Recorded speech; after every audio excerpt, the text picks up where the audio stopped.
Can everyone hear me? Yep. Okay.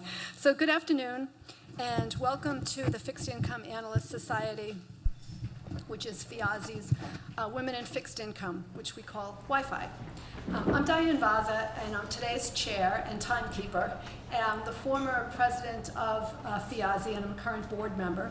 But my day job is that I'm head of global fixed income research at S&P Global in New York City. Now, for those of you that are new to FIASI, we sponsor frequent educational programs, usually monthly, workshops, networking events, and we sponsor an annual Hall of Fame ceremony to recognize lifetime achievements of outstanding practitioners in our business. Now, among our Boston Hall of Famers are Dan Fuss from Loomis and Ned Johnson from Fidelity. We're delighted to partner with Loomis for today's event and thank CreditSights for its sponsorship also. Now, today's event follows our highly successful New York Wi-Fi event last year. I'd like to give a special shout-out tribute to one of our lively panelists from last year, Bonnie Baha, who many of you may know. She's a former portfolio manager from DoubleLine and who passed suddenly in August. So there you go, Bonnie, and she was quite lively on our panel last year. Now, the timing of this event couldn't have been better. In the past 6 months, I've participated myself at IMF meetings in DC and visited with clients in London, Paris, Frankfurt, and then I just returned this past weekend from participating in our China Roadshow in Beijing, Shanghai, Singapore, Hong Kong, and Taipei. Now, everywhere, and I literally mean everywhere, the conversation is exactly the same. Imminent changes in government benchmark yields, Brexit impact, hard or soft, inflation expectations, negative yields, winners, losers from election and policy changes. I'd like to introduce the moderator of our first panel now, which is credit market risk, Louise Purtle, and she is the chief strategist at CreditSights. Now, Louise's career, as you can see in our program, extends from Australia to Wall Street, and she has an extensive following resulting from her market insights. Louise, over to you. Thanks, Diane. As Diane said, it really couldn't come at a better time to be talking about what's going on in the markets. And I have a wonderful panel of ladies to help me discuss credit markets. If you would like to know more about their background, just take a look in your event agenda. All of their portfolio, all of their bios are detailed there. But joining me, we have Suzanne Smore, who is a managing director and works in the area of counterparty credit risk at State Street Global Advisors. Diane Monteith, who is the strategist and director of Convertibles and Special Situations at Loomis, Sayles and Company. Heather Hagerty is our global sovereign debt analyst, and she is from Fidelity Management and Research Company. And Regan Fradette is a director and head of global investment grade financials at Liberty Mutual Asset Management. Now, about 2 weeks ago, or maybe a little more than that, these ladies and I had a wonderful conference call to discuss what it was that we would be talking about on this panel. And at that time, Brexit was the big political uncertainty that was capturing our attention.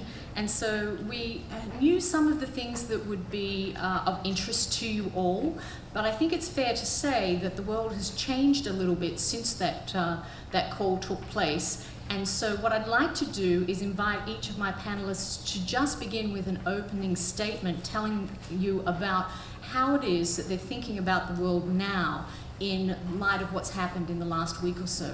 Now, Heather, when we spoke, you talked a lot about process, and I think that that's a great point to start. So do you want to tell us a little bit about the process of coping with market environments such as the one that we're now in? Of course.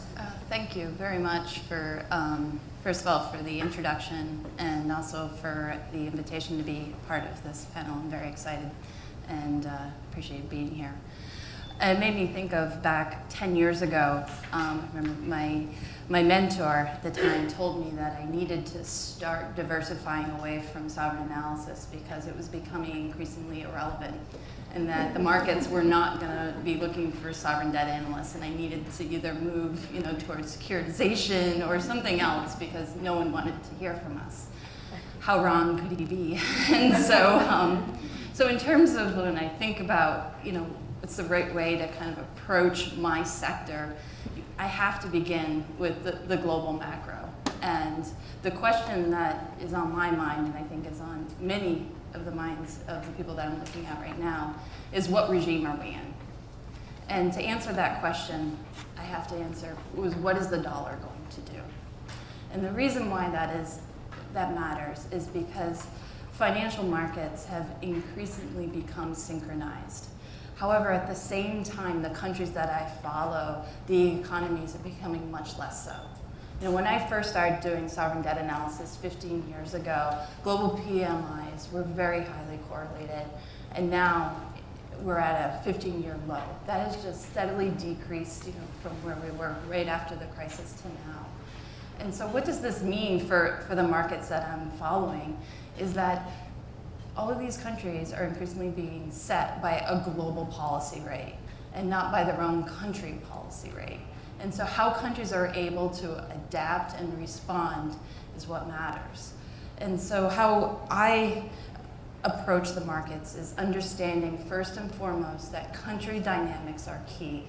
They're key to setting the market beta, but they're also for identifying the market alpha opportunities because there's going to be winners and losers.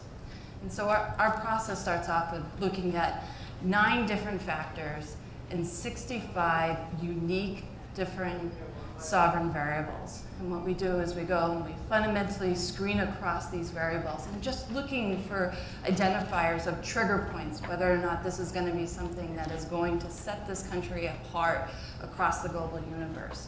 Most of policy changes are localized. What we're seeing right now in the marketplace when you have shifts going on with the big major countries, it's one that's going to have cascading effects, which is what we're dealing with right now with the rate backup and with the setting of the dollar. But most of them, people are not able to discern its relevance.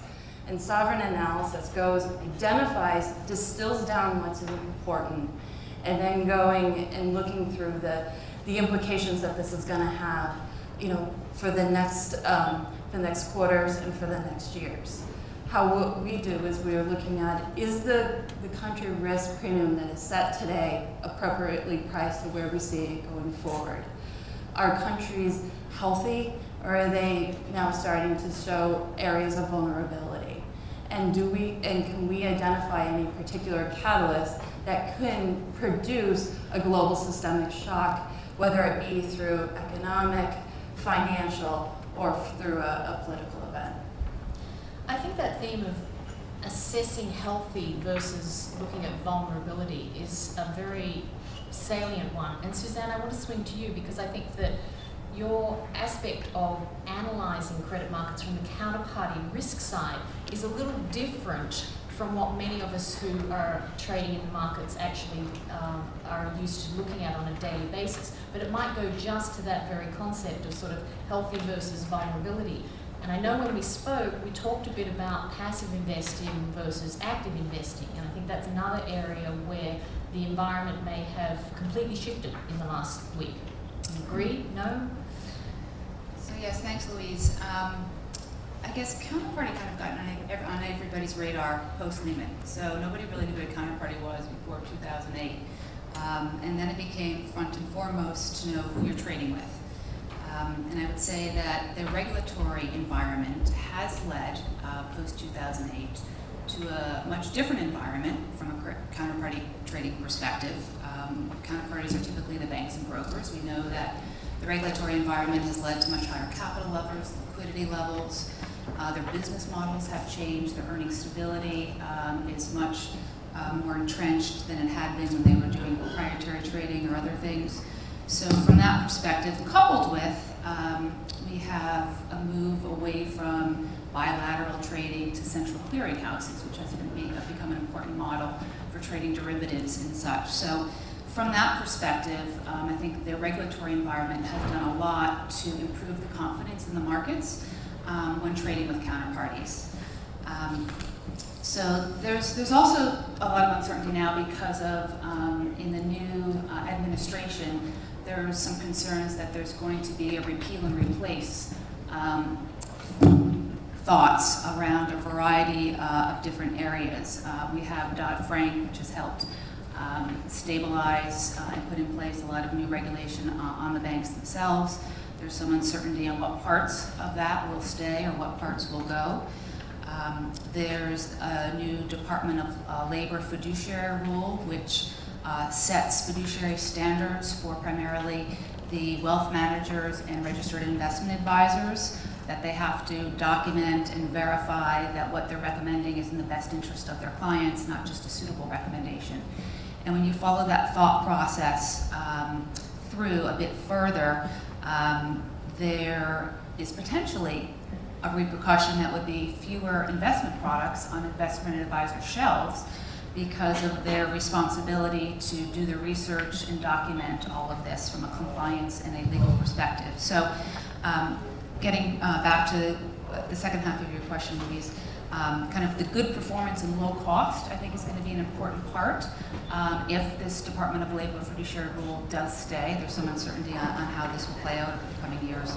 But that good performance, low fee model is beneficial to the index, the ETF providers, and obviously the passive products would be a beneficiary because of the lower cost, which reduces the potential conflicts of interest.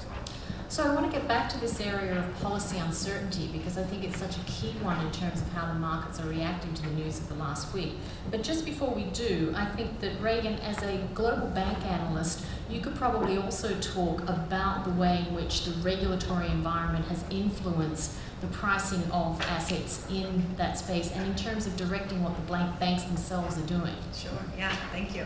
And actually, I think I can jump off from some of the comments that Heather has made and Suzanne has made, because when you go back to prior to the global financial crisis and you look at banks, the things that mattered were, growth and asset quality, some of the real fundamental things. But as we entered into the instability and the crisis of global financial crisis, all people really wanted to know is, well, what can the government, what can the sovereigns do to support the banking system? There were banking systems that were potentially going to sink the sovereign, and there were banking systems that could support the sovereign. But when push came to shove, a lot of the conversation, a lot of what we said is, well, I'm really just a sovereign analyst here. What can the sovereign step in to do to save the banks from a capital standpoint, from a regulatory standpoint, from an economic standpoint? What kind of levers do they have to pull to stabilize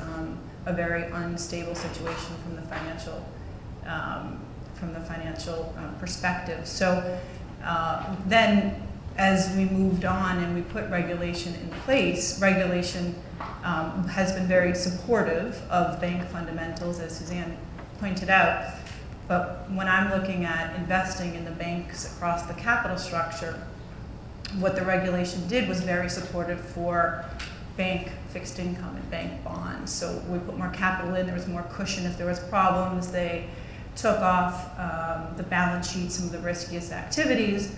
But the other thing that regulation did was it capped the amount of capital that was able to be returned to shareholders, and it made banks less profitable. So from an equity perspective, the investment case has been less compelling when you look in Europe in particularly, but also in the United States.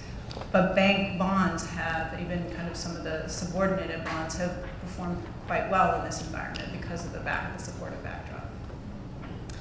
I think that that's a point that I also want to come back to, particularly because we spoke earlier about the role of the ECB, and that's something that I want to touch on again as we discuss how global central bank policies may evolve. But first, Diana, I want to swing to you, because on the convertible side, you have been probably at the most illiquid part of a market that has been criticized for its illiquidity for some time now. And so I'd like to get your thoughts in terms of the interplay of regulation and market liquidity, and how you see that evolving, but also your view on the industry effects of what happened last week. Sure. The markets that I operate in are just by definition very illiquid, and what really drives the liquidity is not quite as much the regulations. I mean, granted, the fact that banks can't hold securities, many securities, for very long on their balance sheet certainly impacts it. But in the 13 years, 14 years that I've been involved in convertibles, they've always been very illiquid. So it might take us a year to build a position, might take, or we might only have a 6-month opportunity, so we don't build the position we want. And it might take 6 to 12 months to exit. And it's incredibly illiquid. You can, in bad news, you can buy stuff, when everyone's panicking. So how does the recent events, how does that affect us? There were some positions that we were building that, maybe we had 5% of our order filled, that all of a sudden we've just finished filling it in the last 3 days because it's an industry that's really gotten hit, and so that creates some opportunity. And so I would just say on the other side, when we get out, we never wait till the top because we'll be back down at the trough if we wait till the top by the time we've sold it all. So I would say there's very little liquidity.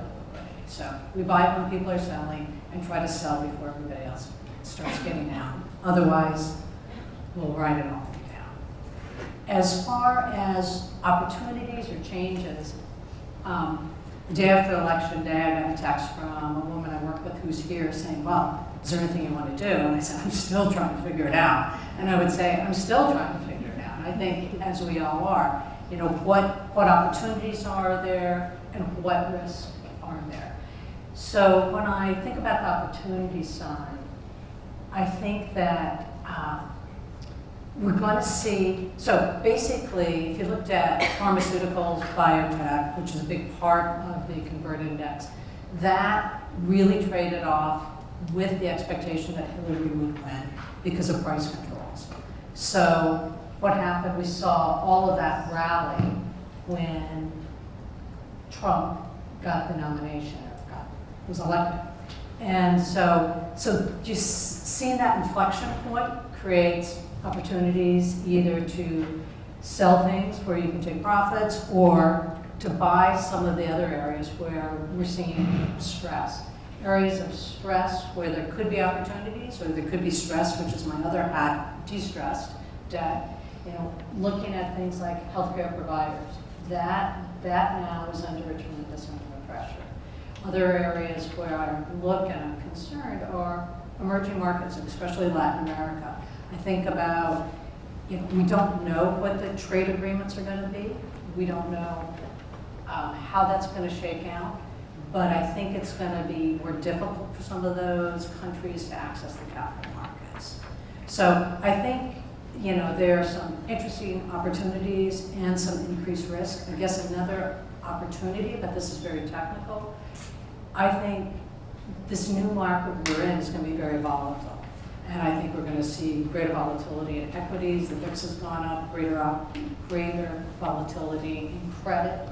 And so given that, I view that volatility as an opportunity because that allows us to be patient and buy when people get nervous and when they'll be selling, and that creates liquidity.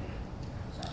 Now, there's a couple of themes that I want to swing back to Heather on that were raised in your comments, but I also just want to put the audience on notice that I really do believe the best panel discussions happen when they're addressing the questions that the audience most wants to hear about. So after Heather has spoken, I'm going to give my first call out for are there any questions? And I have lots of them, so we are, we've got at least another half hour to discuss all of the different aspects that we can up here. I just wanted to give you a heads up that, Q&A is welcomed, encouraged, and it's not going to be left to the end. So if there are things that have already been raised in the discussion, get ready. You'll sort of get your first opportunity to raise your hand and ask our panelists some questions in a couple of minutes. But Heather, I thought there were a couple of points there that really sort of swung back to the discussion that we're having.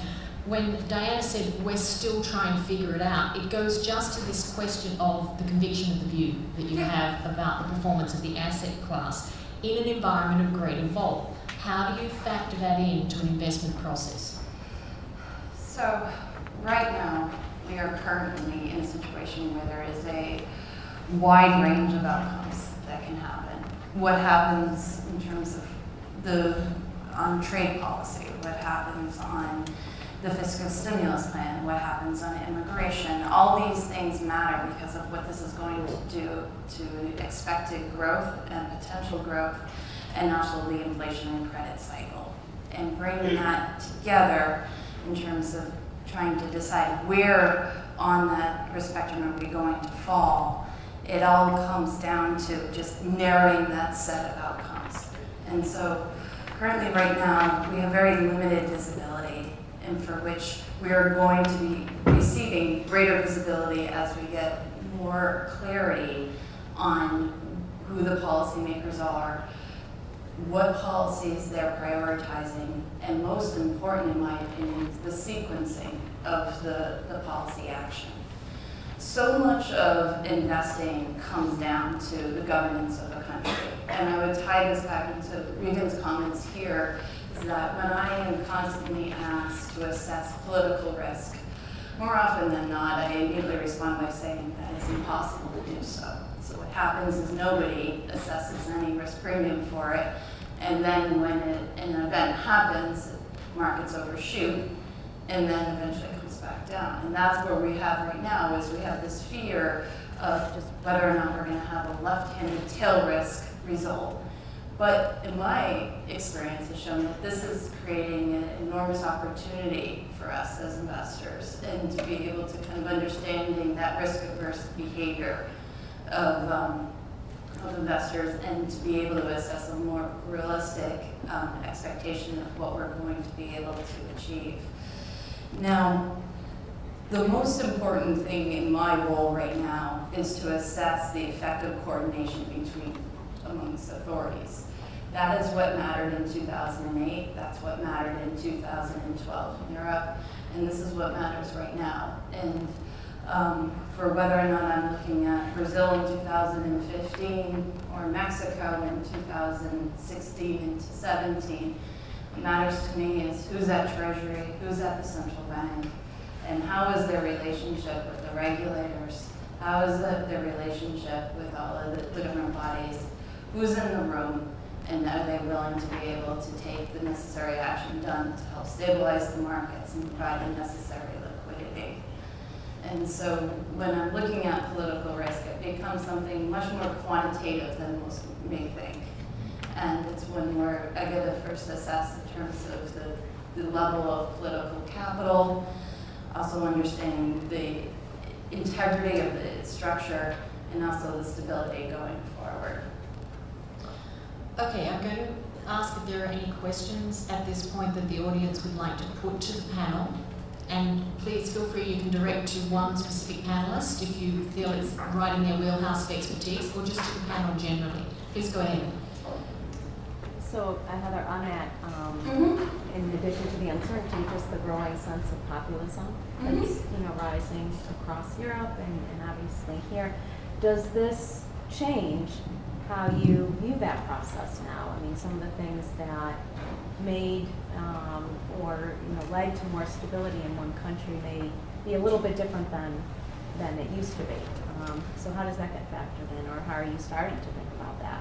So my analysis back in the aftermath of the crisis very much focused on more structural features and secular features in terms of how that was going to influence Fed policy, which was, again, setting the global discount rate. Then for the last 2 years, been very much influenced by cyclical factors. And we've seen, actually, the cyclical factors lead into the shift in rates that didn't begin 2 weeks ago, but really began just 2 months ago. And now we're very much focused on politics and how politics are going to influence these macro variables going forward. Part of what we need to do as investors is being able to be flexible and to be able to move in between these variables, for which demography matters tremendously.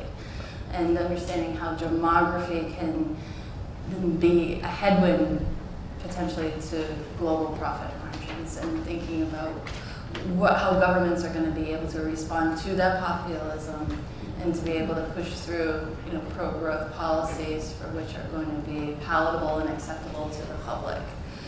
So what I have found myself doing is looking at countries that had very successful policy initiatives in dealing with this backlash, right? So I've spent quite a bit of time speaking with the Canadian and Australian governments who have also dealt with this income inequality and also this disenfranchised base, and how they've been able to shift their public policy, kind of addressing those issues, and also at the same time being able to achieve a better wealth and income distribution, and also ones where we're starting to see improvements in the standards of living, broadly speaking. Heather, I'm curious, were there mistakes that they talked about that they made that we should be aware of and think about for us here as we make a shift, if that's what happens? I think that these mistakes and lessons, we can say, are learned are ones that are being shared not just amongst the governments, but we see that constantly through leaders of central banking institutions, right? And so most of the policies that I'd say that we see enacted today are not original by any means, but they're actually, we can find previous examples of blueprints for which have been modified, whether it be tailored to their own society, or it's also one that's been modified, to adjust for the lessons that I've learned after enacting it. So, in Boston, we had the opportunity to hear from Julia Gillard. She came and spoke at Boston City Hall, and she was able to talk about some of those mistakes and talk about the difficulties in passing legislature that was one that was very unpopular with the business community, and then also with her general population base. And it's one where I think that there's an acknowledgement there's certainly a degree of humbleism. And so, but it also was one where I think that in terms of being able to kind of reach out and branch out and to be able to make sure that people all have a voice and their ability to be heard is very important. As an Australian, I want to thank you for your very diplomatic answer. Being asked the question of what mistakes the Australian government might have admitted to certainly had me quaking for a moment. Are there any other questions before I swing back to, yes, please go ahead. I think there's a microphone just to make sure everyone in the audience. That's okay. No. Okay. I just have a question for all four of you.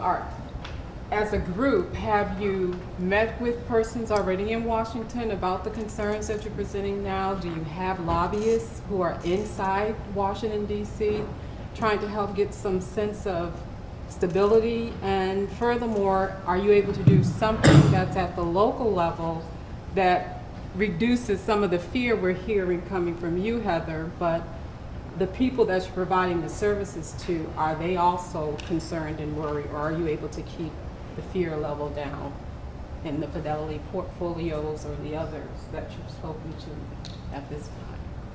So it's two-part.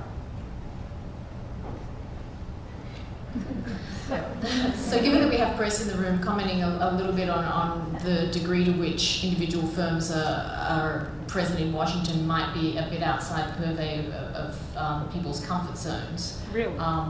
But if there's anything that anybody wants to respond to with regard to their sense of expectations from the client base in terms of worries. Maybe I could rephrase the question as what are you hearing people are most worried about? Well, let me try to simplify it if it's too complex. What I'm saying is, given what you hear and what you know now, you've been with Fidelity for a number of years. Have you established relationships with people who are already at the federal level, such as, the first appointed federal, Yellen, and all the others that are either senators currently? I mean, there's about 16, 17 women who are in Congress, and have you tried to, or any of you tried to connect? Sure, I can congressional. Talk about that. So first of all, I also want to clarify my views, and I wouldn't say that I'm fearful or scared. My point is just that we're just in an area where there's a lot of uncertainty. And so I also want to reiterate that when there's uncertainty, there's opportunity, right? And so I've also had, going through these in many countries, right? And looking at, inflection points. I think that at this point, it's a potential point of, I guess, maximum opportunity. And what I would say is that we do have offices located in Washington, D.C., and we do have staffers that we speak to on a regular basis and that I conferred with several times leading up to the election. I also say that right after this event, I'm actually getting on a plane and heading to New York to meet with the Mexican government. And also hearing from them and hearing that in terms of like their level of, concern, and also more important though is information discovery, and to be able to clarify these, and answer some of these questions that people have about what will, these potential trade, actions that we've seen, being circulated on mean for the economy of Mexico, and so what we can think about the asset price implications from that. So I would say that, as a sovereign analyst, I have a very strong relationship, and one that's quite frequent with all policymakers, for which we're always talking about reassessing and also understanding in terms of like what their response will be during whether it be an economic or a political turn of events. I might move on now to swinging to Regan and talking a little bit about the ECB and their actions in the credit markets at the moment, to sort of shift from the very sort of global macro side of the discussion into more credit market impacts. But it does harken back to this thing that you raised, Heather, about assessing the level of coordination amongst authorities as being a very important part of determining asset class performance at this. We went from an environment some years ago in which the central banks were very coordinated, and then it seemed that the Fed got ahead in terms of its move through QE policies, and that the other central banks in the world were slower to adopt them and are now still sort of in the midst of what were some of the most aggressive policies that the Fed enacted at a certain point in time. Particularly with regard to the ECB and their corporate bond purchases. Regan, you want to share your thoughts? Sure. When I think of banks and I think of what the ECB is doing, it can be from two perspectives. Some of the actions that the ECB is taking with negative rates and buying corporate bonds is damaging to banks' profitability, and it's difficult for them. They're flooded with liquidity, expected to then send that liquidity out into the economies, which may or may not need other kind of levers or fixing, either political or structural. So there's a bit of a log jam there where the ECB is pressing on a lever that perhaps isn't generating the results that they necessarily want. But in the meantime, they are very much damaging the profitability of the banks. So you see that translated in equity pricing as well. But the flip side of that is, as a buyer of European or euro-denominated assets, the ECB it's very large, it's a committed and very well-funded buyer of a very specific and large pool of assets. So you've got, at one point this summer, 25% of the Barclays ag was negative yield. So that creates a very difficult investment environment where you are happy to give your money or investment and walk away at some time later with less than you gave them. So that's a very difficult investment environment. And lastly, I'll just say that what that does is it takes away kind of a fundamental investment process, and it really is driven by what do you expect the ECB to do.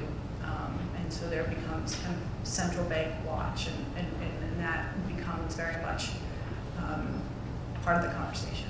Suzanne, can I hop to you on this notion of central bank actions having such an impact on bank profitability? And I think it's not too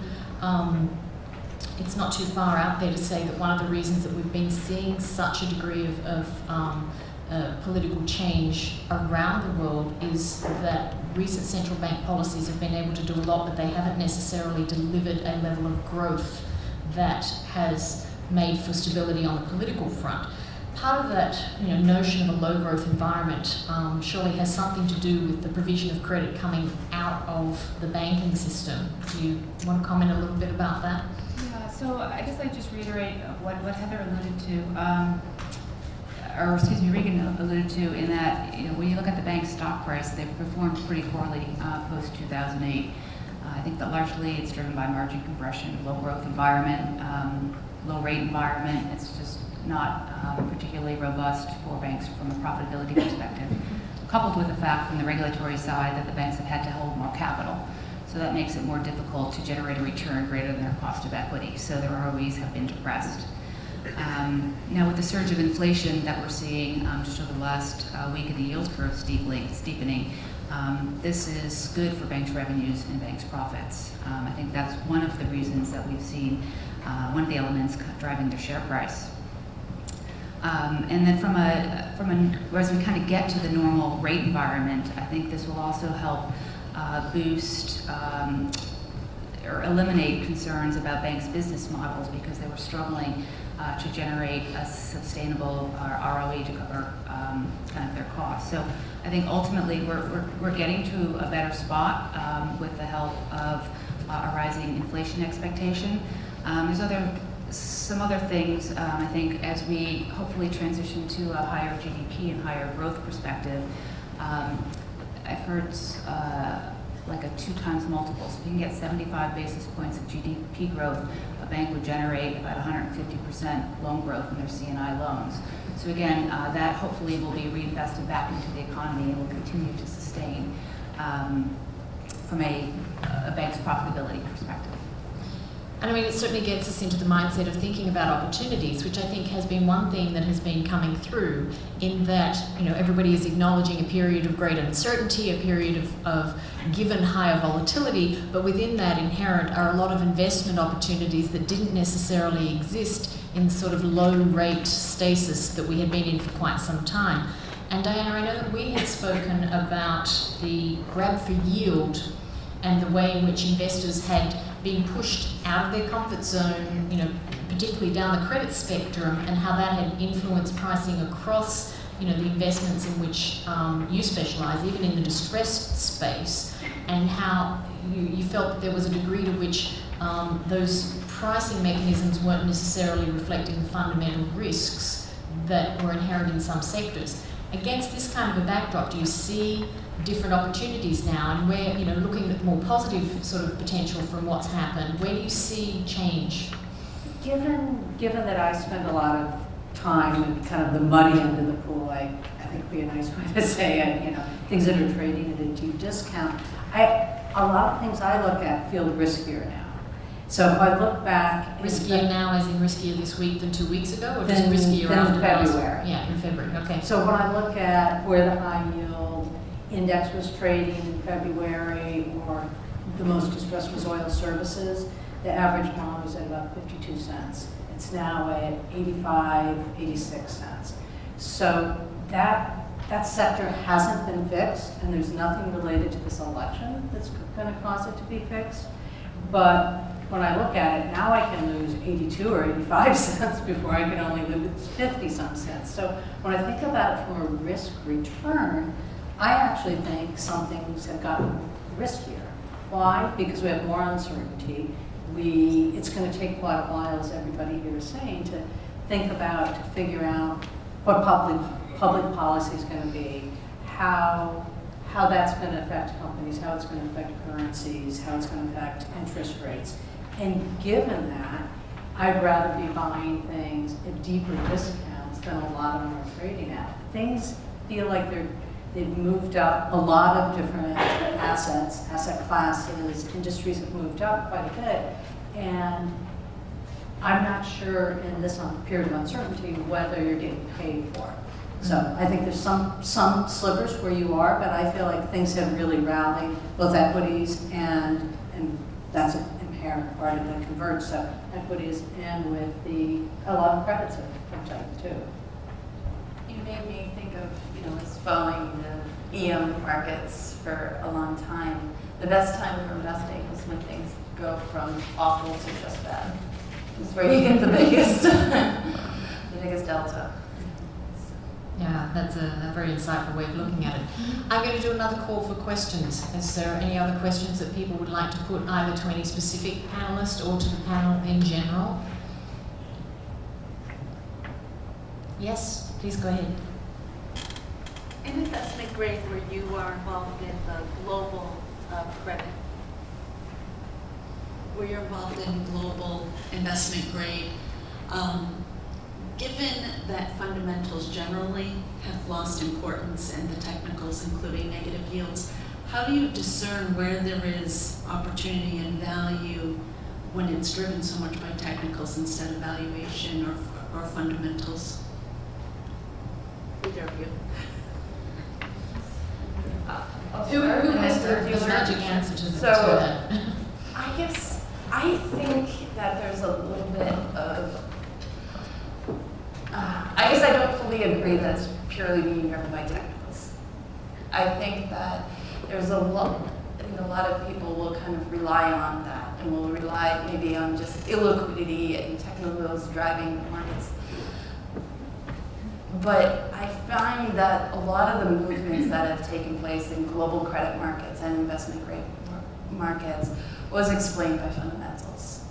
And when we look at the stress pricing that we had in oil price servicers, I think that it was justified. And just looking at the big shift in regime that we had in the oil markets and reassessing, of what environment and resetting expectations going forward, and then also what this would mean for the marketplace. So I guess I'm still somebody, as a fundamental analyst, I still believe in the fundamentals that will eventually prevail and will matter.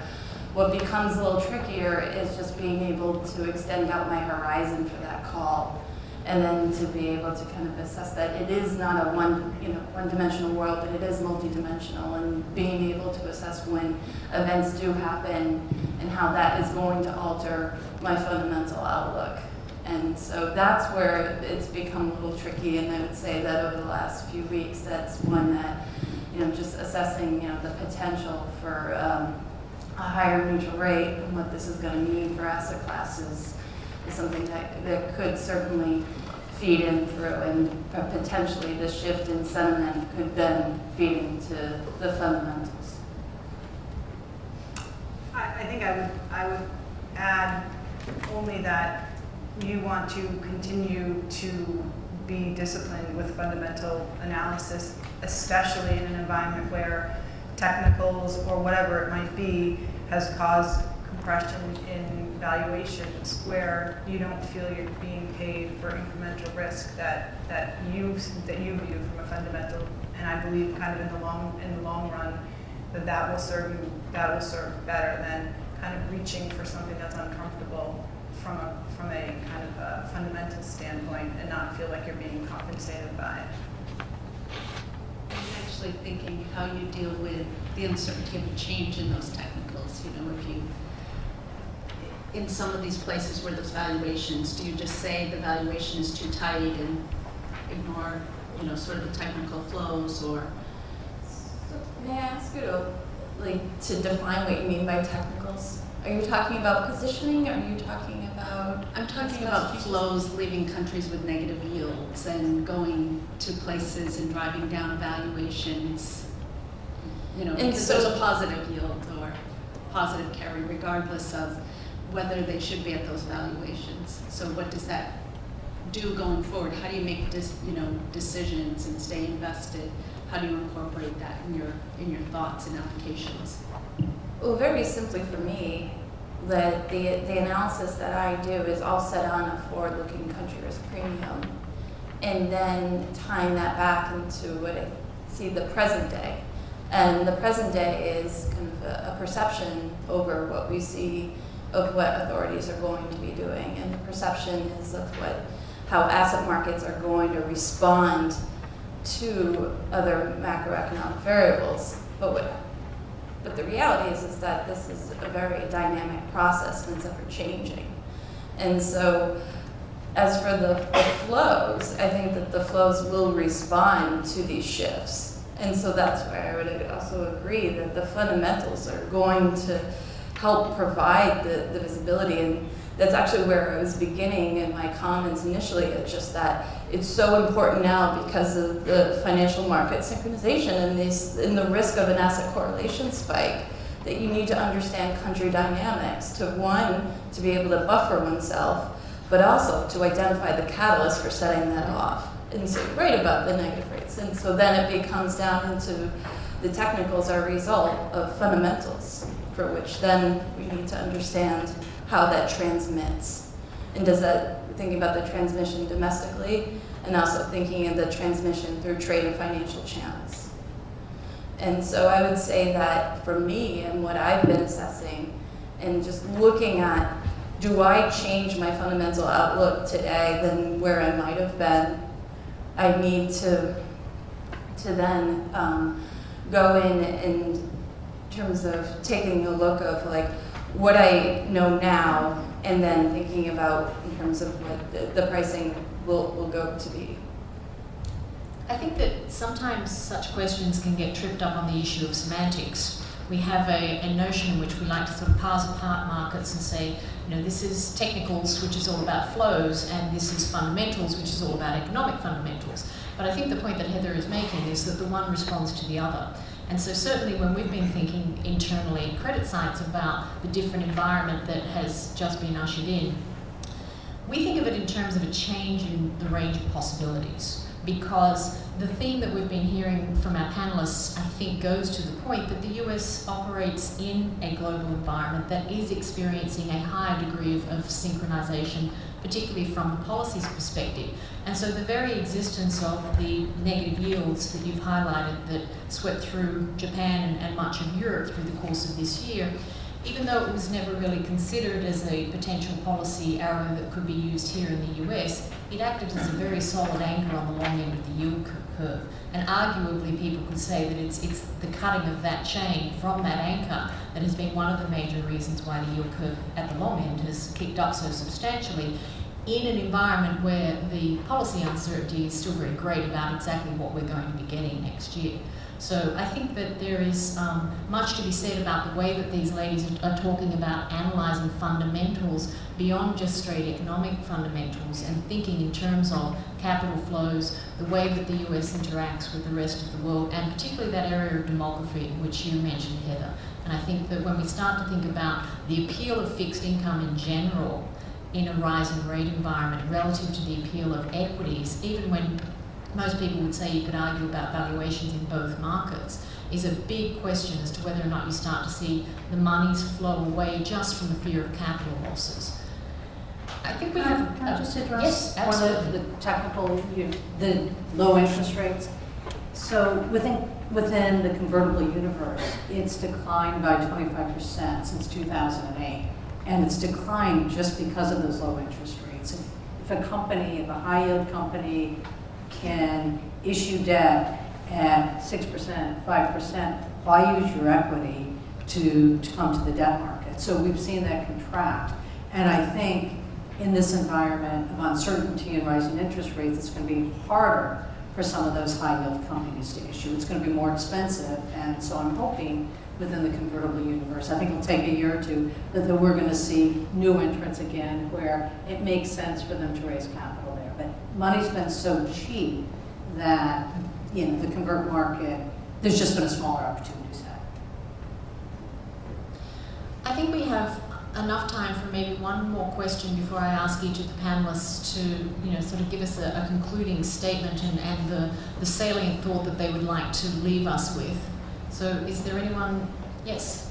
I have a question about the banks, central banks, balance sheets holding, part of the effort to knock off some of the after effects of the financial crisis, and also to absorb some of the low interest rate securities. Is there a time when this will begin to shift, and are you concerned about some of this coming back into the market?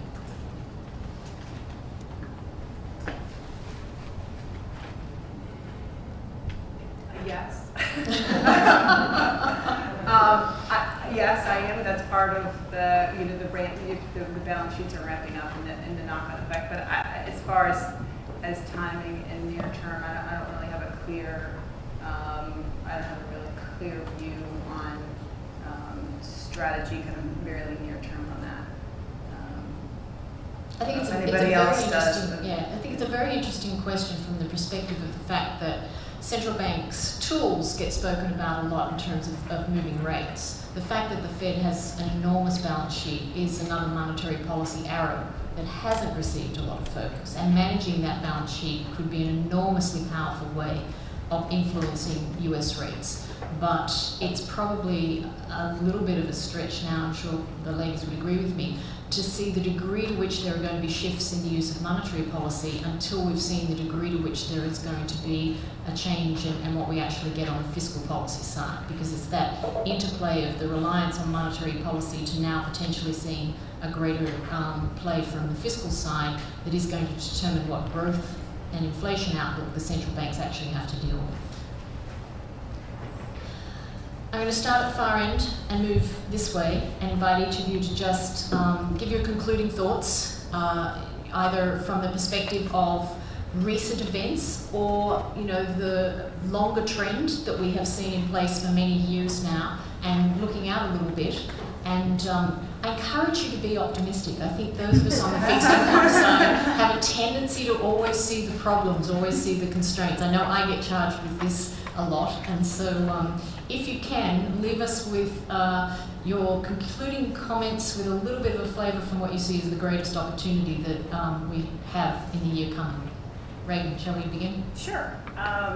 Yeah, thank you for that direction to be positive, because I too also tend to be a little negative, and I guess that's where I'll that kind of triggered the thought in my mind. And what we've talked about for a long time is this idea, and I spoke about it earlier, that what's happened in the financial space has been very much positive for bond holders and negative for equity holders. But over the past week, the biggest sector outperformance, and it's been very significant, has been in the U.S. It's been the banks, and it's been 15 to 20% in a week. Europe has also been fairly positive, and this also gets to one of your questions and the themes that you spoke to here, is there's been so much monetary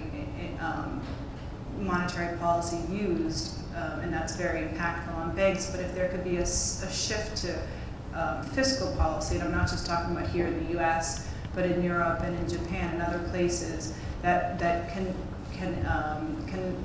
get some growth underfoot, that would be also very positive, both for bonds and for equities.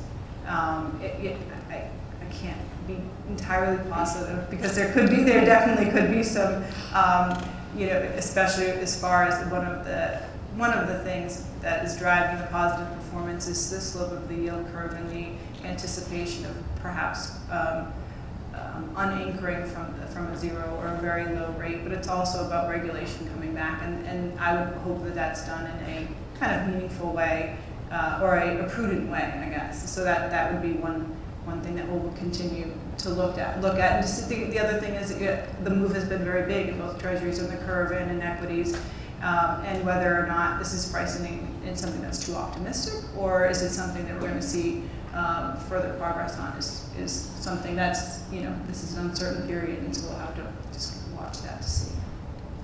Heather, what would you leave us with as your concluding thoughts?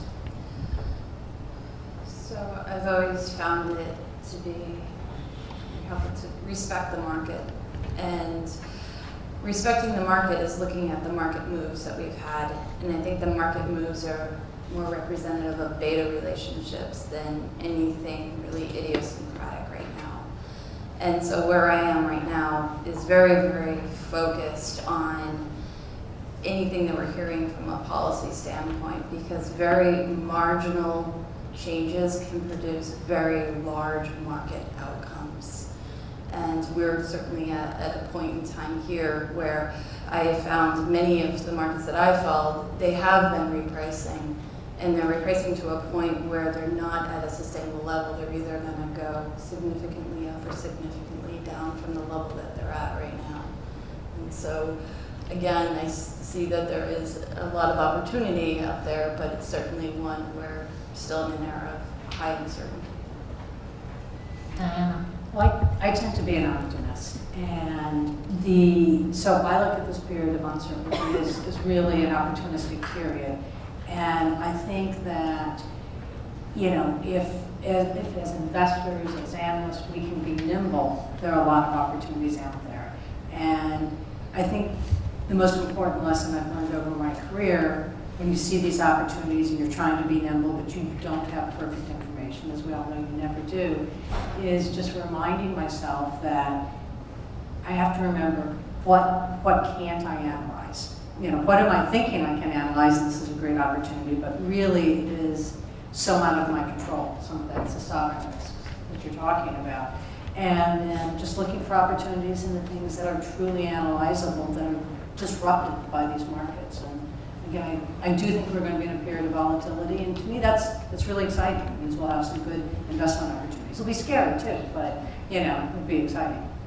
Is anyone other than me not surprised that our distressed debt analyst on the panel is our optimist? So as our counterparty credit risk person, Suzanne, where are you going to put yourself on the optimism scale?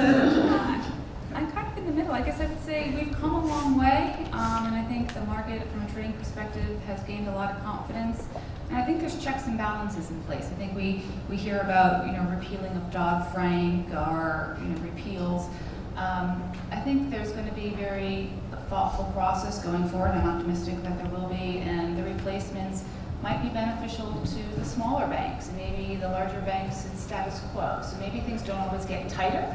Maybe where we are is at the right spot, and maybe there's a little benefit to the smaller players who are having a harder time absorbing regulatory or compliance costs. So navigating different potential outcomes for different types of entities. That is probably a very good thought on which to end. And would you all join with me in thanking our panelists for, I think, what were great insights. You're going to tell people what's coming next? So, thank you, Louise, Suzanne, Diana, Heather, Regan. So that was an impressive talent trove here. And thank you, Louise, for encouraging people to think about being optimistic. I remember a number of years ago when I was with the BBC on air, and they accused me of being a Debbie Downer. I don't know if any of you remember that from SNL a number of years ago. So, and my name's Diane, as you know. So while Sue is getting mic'd right here, I will introduce her. So I'm pleased to announce her as our keynote speaker, Sue Hodgkinson. She's an acclaimed author and consultant of personal branding. Now, on one of my many flights, I was able to enjoy her book, The Leader's Edge. And, you know, one of my personal key takeaways was how to manage impressions of yourself, either by colleagues or clients.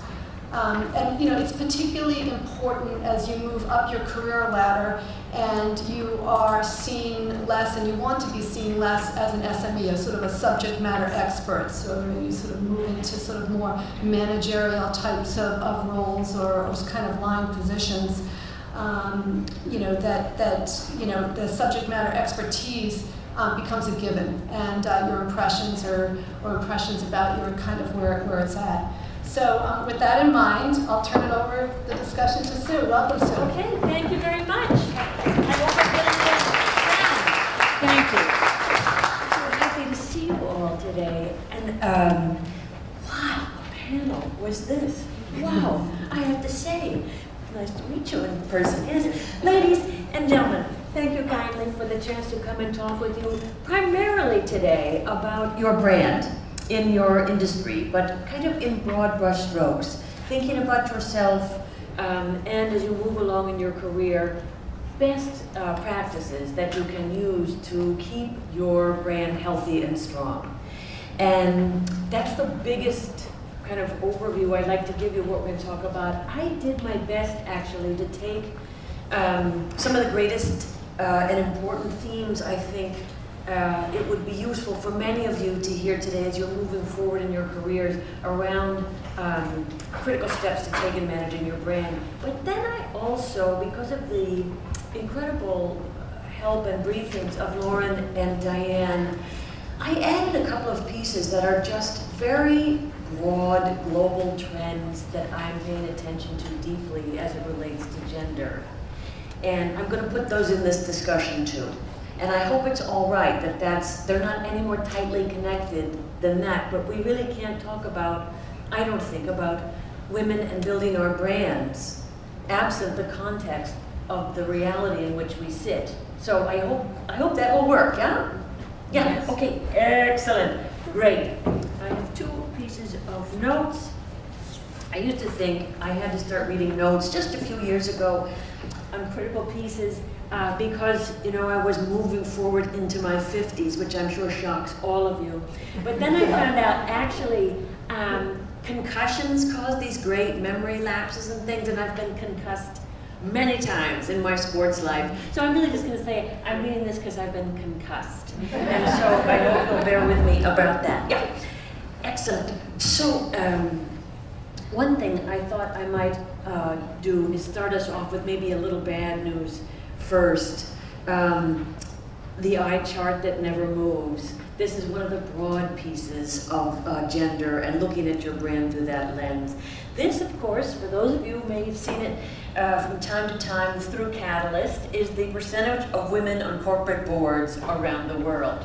The reason it can be an eye chart test is because you could close your eyes. It could be 2000, it could probably be 2020, and if you just said, yep, I see 19% for the US, you're probably going to be right, because that's what it keeps being. We're right in there at good old 19%. The Catalyst data has just come out. I think it moved 1 percentage point. But what I think is important about this particular chart is that it's not moving in our country. It is moving, and there's some real progress in other countries. The one on the top of the list is Norway, by the way, and I do a lot of executive coaching in life sciences and happen to have a coachee who's Norwegian. And let me say, about 5 years ago, she got her first board invitation, and she now sits on 5 corporate life science boards in Norway and Scandinavia generally. We have some work to do here. So we have to think about that piece, but then let's think about this piece. One of the things I would tell you is, again, at the broad brush level here, when you think about the construct that we sit in, I have a really good colleague, good friend, who's based in France, Aviva Wittenberg-Cox. And Aviva is sort of a very saucy, in-your-face person who marches into C-suites and basically gives the gentlemen residing in them big lectures on it's time to stop fixing women, half the population can't be wrong. Can't you people figure out how to be more inclusive? And I agree with that, actually. And I also think that while the bulk of our remarks are going to be looking at things we can be doing as general excellent exercise in career maintenance, it is in the umbrella of the life in which we sit. These two gentlemen, Dennis Nally, who's the chairman of PricewaterhouseCoopers, and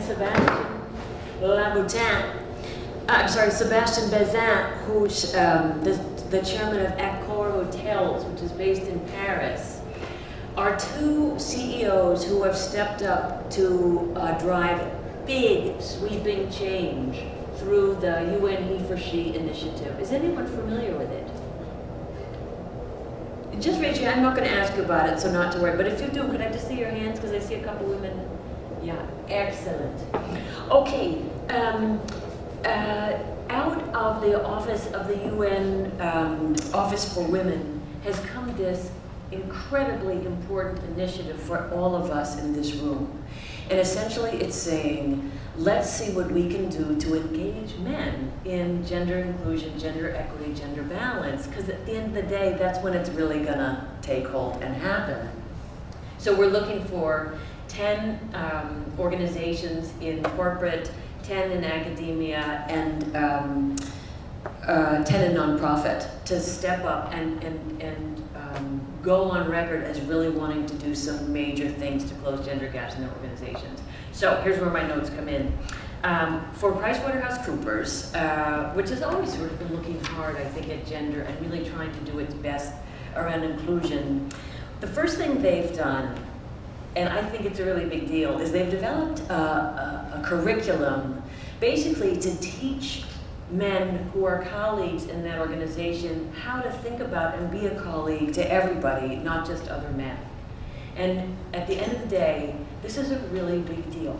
I was on the train going to New York yesterday, and I snoop on people's conversations endlessly in my travels. I look like I have my headphones in, but they're not playing anything. And yesterday, there were 3 gentlemen in the seats next to me on the Acela who apparently are working in capital markets and were heading into the financial district in good old NYC.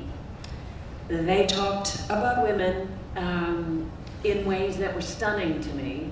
At one point showing pictures on their camera of a woman that one guy had picked up the other night. And then another guy said, "But aren't you married?" And he said, 18 years. I mean, you know, we really, it's quite fascinating to me. Nonetheless, the issue is leadership. And these 2, amongst 8 others, have stepped up to say, we're going to change fundamentally the values and how we think and behave in organizations to respect everybody in them. I admire them greatly. So there's curriculum to help men understand, you know, what they maybe can think about to be better colleagues and support the rise and development of everybody. And I think in its essence, for all of us, it's asking us to rethink how we organize in our heads the idea of power and control, right, in the first place. Power and control. I'm in power if I have more things than you have, or power and control. I'm a light as a leader, lighting other lights as I go along, but I don't lose any of my own in that process. And I think this is a big piece of what their shift is. PwC is also going to measure it. So they've launched a global inclusion index across all of their offices, where they're just going to plain old start to look at, are the numbers starting to balance out around inclusion and pay equity, both. In Accor hotels, Sebastian Manzan, again, 240,000 people around the world, I think 4,100 hotels. They've said by 2017, there'll be gender parity in management and equal pay. That they're closing their own pay gap. And I think these are really encouraging, wonderful signs. I give you just 2 examples. Oh, I did want to mention one other one in academia, and it's important for us. There's a university in Japan called Nagoya that's pledged to build the first ever center for gender equality. It will be built by 2018. These are urgent, top initiatives of these companies. And the idea is that it's going to have women-only faculty positions in the sciences. This, again, hugely important, where representation is woeful and leadership around inclusion is about as woeful. And when you think about the implications of the contributions that we lose because women are not included in that broad swath of all this burgeoning science, life science, neuroscience, it's really important. Mentoring programs for women, 20% of faculty and university leadership positions by 2020, which is a 25% increase. This is kind of important too, because one of the things that we're finding in the sciences for women generally is after they get their PhDs and go to their postdocs, many of them are dropping out. And people did a study through one university about a year ago, and the reason they were dropping out is because of harassment from their male colleagues. So we have a lot of work to do. On the one hand, I think, from a global perspective, the US is lagging, but there are really great things happening. And on the other hand, while we're sort of hoping that this set of adjustments in global leadership around gender presses forward, we have things we can do ourselves. And so what I want to do with you today is kind of zoom in from there and just have a look at probably 5 or 6 key ideas to give you as you manage your careers along in the space you're in. And I've got you till 4:30. I'd like to have it be an open conversation with any questions as we go. Disagreements with me, you know, I think, I guess I must have told Diane and Lauren, I've raised, I've got 3 young adult kids, so they went through their teenage years in my house. You can disagree with me about basically anything, and it's not going to throw me one way or the other. So just feel free to offer your thoughts as we go, if you would. The thing I think most of us could know today is you all came in this room already with an operative reputation. You already have a brand where you work and in this industry. And it's your brand, right? It's not the you that you know and love so deeply and so intimately well that comes up for other people when they think about you. It's the impressions you put in their heads or that they selected and put in their own minds and then sort of put in a space that formed a picture of you. That picture, that incredibly incomplete picture, filled with their own self-interest picture, that's what comes out for them. And so that's the first thing to know. You have a brand, and the brand, I now know 23 years after my MBA as an executive coach, has everything to do with easy stuff like, you know, will you get invited to the critical meeting? Will important intelligence get shared with you upstream and help you do a better job and be more effective? Will you get the promotion? Where do you sit on the succession plan? All that stuff that happens during the year, including your pay. That's the easy stuff around this work.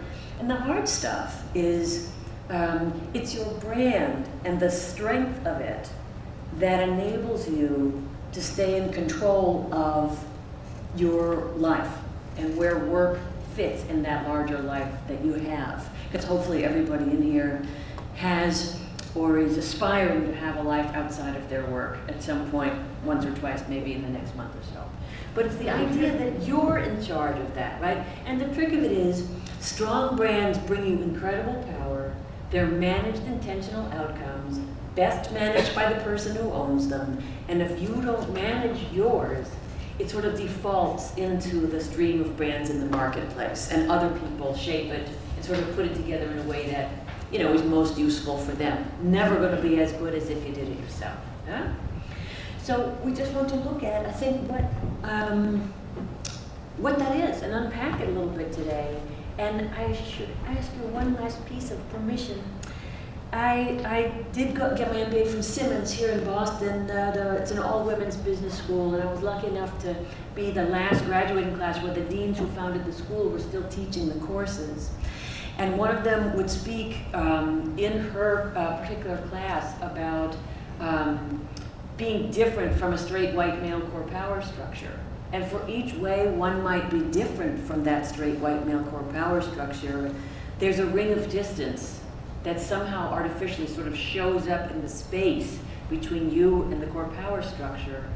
And until these incredible CEOs spread the word and get others to help work this thing from the other side, it's our business then to keep sure that that gap is closed, right? And not to let those artificial boundaries sit in it, because the impact of that is that you're working your guts out and you're still not getting in return for that value that you're bringing the same things as is somebody else who might be working just as hard but is more like the power structure. And that's something we'd like to close out.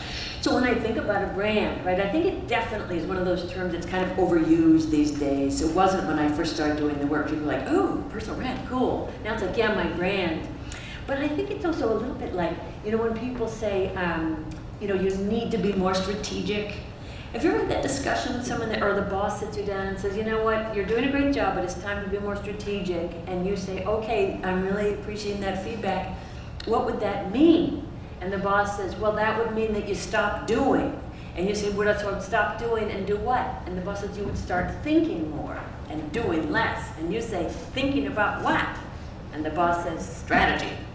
And you just get this sense that really maybe not everybody's exactly sure what it is they mean when they say that. And I think it might be true a little bit about the idea of one's brand. So in its end state, your brand is how you end ended up, sort of showed up in the meeting to other people at work?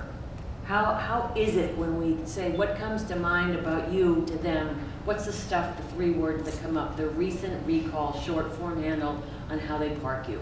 Morgan Stanley, I think we have a couple of women from here, often speaks about it as what's the Velcro on you. So I think one of the other issues, we're going to just buzz by it quickly today, is this one about did we know you were in the meeting and how? And it speaks to one of the places where there's a derailment factor that presents more frequently for women that I coach than it does for men that I coach, and that's holding your own on the floor. So we're going to visit on that a little bit, because sometimes we'll say, the HR person will come and say, yeah, she's great, she's really brilliant, but we just don't hear from her. We don't know that she was there. And then finally, who you are and what you stand for. I do find this year in particular, for reasons I'm still thinking about, and I always sort of do a reflection, maybe about January, I'll think about it. More women earlier in their careers are claiming that they own and are espousing a short list of core values, and they're wearing those core values loud and proud into work. I think it might be a gift of the millennials, right? But more and more, sometimes I'll have people say, oh, I wish I only did that when I was younger, because now I've waited too long. I feel so much clearer and more control. Younger women who've said, yeah, I've wrestled it down. These are the 3 fundamental things that are most important to me every time I show up in this place. Every time you see me on a Saturday, this is what matters. And it changes your ability to project and have power and control at work. So in a drive-by on that topic, I'm inviting you, if you get some quiet time at year end, to really reflect on what are your core values as a human being and as a leader, where you are, and all of you, of course, leaders in this room. And do people know that, right? Have you brought that out where you are? Look at this rather obvious list of things that make for a great brand. I mean, if you think about your favorite brand, your favorite consumer brand for a second, maybe it's Apple, or maybe it's Starbucks, or the other day somebody talked to me about Hoka triathlon shoes, which was new. Your favorite brand likely has these qualities and attributes that you probably associate with it. I'm going to bet, if you think about it. Does it ring true with you as you sort of think about it? Look at the, yeah. And so I also want to ask you to think about you as an excellent brand.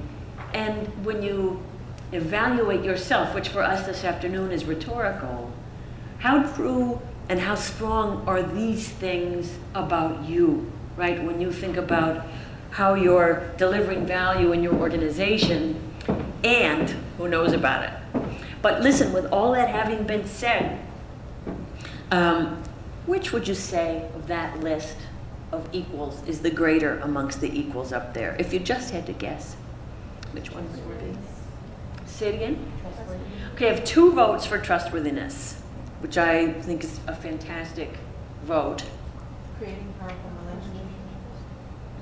Yes, it's a room of incredibly intelligent ladies, which I'm saying very seriously. It's basically a toss-up and a tie, and we're going to hit both of them. The trustworthiness thing is probably number 1. I wanted to mention to you, let me just lay these out here. When I ask people in my 360 feedback calls, what are the most important aspects of strength an executive in your company must possess to be successful? Ever since, as your panel up here was talking about the economic slowdown, especially then, 2008, Gallup started reporting that half the US workforce was coming to work afraid every day. That impacts a whole big bunch of things. It also makes people grip much more tightly to what they have and not be willing to share, which I would link right back out to the corporate board number. And in the meantime, what we have is this idea that people say, I need my colleagues to be high integrity or high trust. So I've said, since that's the number 1 answer, whatever company I ask on whatever continent, what is it? And this is sort of the build list about what creates integrity and trustworthiness. The basic stuff, I deliver as promised, you have my back, right? If something's happening when I'm not around. You don't throw me under the bus, which means you have some guts, right? Which is also really another reason why it's good to know what your core values are, because it helps you to locate with the things that you're willing to stand firm on. Reflects well on me is about my ability to trust you when I send you as an emissary somewhere else. So how are you going to make me look? And certainly honest, but criticizes in private. There can be no greater fury. Hell hath no greater fury, not than a woman scorned, but someone taken out in a public forum in a meeting, right? It is like the end OU, because 50% of the US workforce is coming to work afraid, and people don't want to be called out in meetings. So here's what sounds so obvious about that. Why would you ever do that? Of course you share your critiques, you're honest, you give the feedback, but if you think you're a change agent, or someone came up to you and said, you know, we're going to put you on this project, you're going to be fantastic, and you're going to be a real change agent for this thing, go for it. Buyer beware, because one of the things they're doing is putting you over here so that you can go out there and give the tough messages and drive the change. And in a lot of organizations, I think what we find is that you drive the change in public, and then it all gets undone in private after the meeting. And sometimes people will never forget, you know, the apple cart that you upset of theirs. So you're thoughtful about honesty as part of integrity, but be sure it gets done, because people count on you to deliver the whole, you know, the whole thought.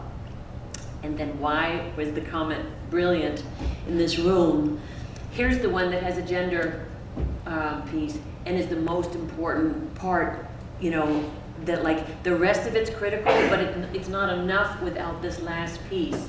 So if I trust you, say people in very important leadership positions talking to me about their coachees, it means I know you. And knowing you is like, yeah, we sat on the train, we connected, we talked about whatever, you know, we've got a relationship that's bigger than the transaction. And so when I hear, I'll ask the manager, is she my coachee on path to take your position when you move on? Or he, the answer always comes down to either if it's a big yes, absolutely, you know, she's fantastic, I definitely know how she thinks, you know, I see her values, and they will talk about the person that they know. If it's absolutely not, it's going to be, well, you know, I'm just sort of still in the process of really getting to understand how John ticks. All of that really then has to do with this last idea around the biggest piece of your brand, and it's this.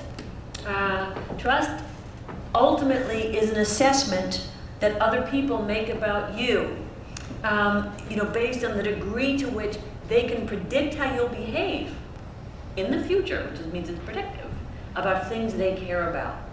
It's so laced with self-interest, it's not even funny, right? So a big piece of what I want to tell you here is you can be the biggest brainiac on the planet, but if you haven't figured out how to basically round that out so that the other 50% of your value proposition is really having some pretty sophisticated, nuanced, in your field, skills to connect with people, including people who are not like us or you, it's not going to take you all the way. Because at the end of the day, it's that last piece that's the piece that matters most. You know, it's like, yeah, I would definitely want him in the boat with me, you know, stuff like that, right? So, does that make sense to everybody? Yeah, okay. So, I just would tell you one thing, and then I ask you one thing. I will say that when the three of my kids were teenagers, I called them, every once in a while I would say, like, get down here in the kitchen, I just had this huge thought, and I need to ever so quickly process it with 3 people, you're the ones, get down here. And, you know, I would text them and say, meet me immediately, and they would, like, run the other way because they hate it, and then I would wait at that door with my arms like this and say no. And so I just look, it's easy today, that today one is just going to be, I'm asking you, how many people do you trust with your back? That was the question. because of this. So I asked, the first person actually raised her hand in my kitchen, was my oldest kid, who at the time was a senior in high school, Emily, a very positive, very extroverting. I said, Emily, put your hand down, because you're in the kitchen. Like, that's already enough. How many people? Mom, I am struggling, but I'm going somewhere around, I'm going to say 12 to 15 people. Now, of course, if you're the mother, you're trying to manage the facial expression of like the panic that you feel inside yourself, knowing she's soon going in the outer world, and that's not good. And so I said, okay, very interesting. Let's ask then my son Matt, junior in high school. Now Matt is a little bit like that guy, Elmer Fudd. Sometimes he's in like Elmer. And you know, he was always in the Disney cartoons. He was walking around, was trying to shoot Roger Rabbit. He was never finding him, and the day wasn't going well. I was thinking of it because we were talking a little bit with your panel. It's kind of like about sometimes a pessimistic look. So I said to Matt, how many people, Matt? Matt said, well, pretty good. I'm going to go with 3. So this is awkward because there were 4 of us there, and they were all blood relatives. So that was tough.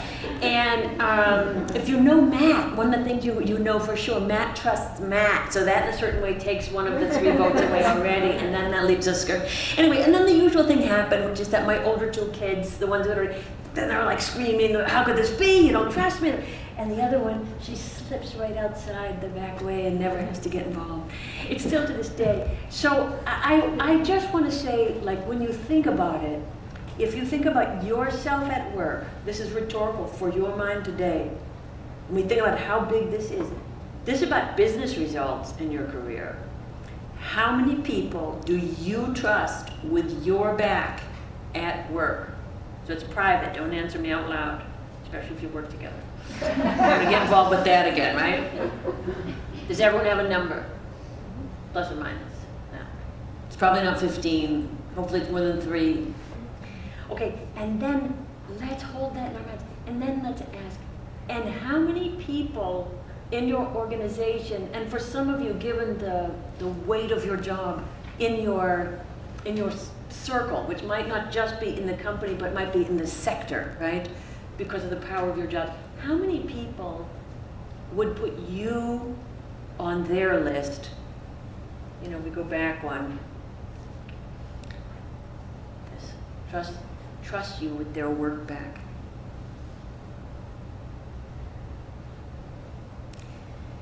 So, it's whatever the number is the number, right? But the thought I want to leave you with on trust, which is 1/3 of our discussion today, and we're now done with it, is twofold. One,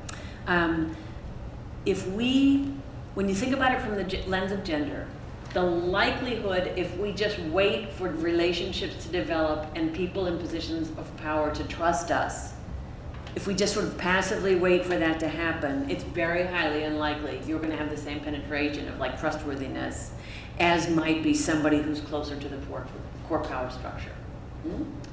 The second thing, the economic and competitive impact of high trust organizations will blow your mind.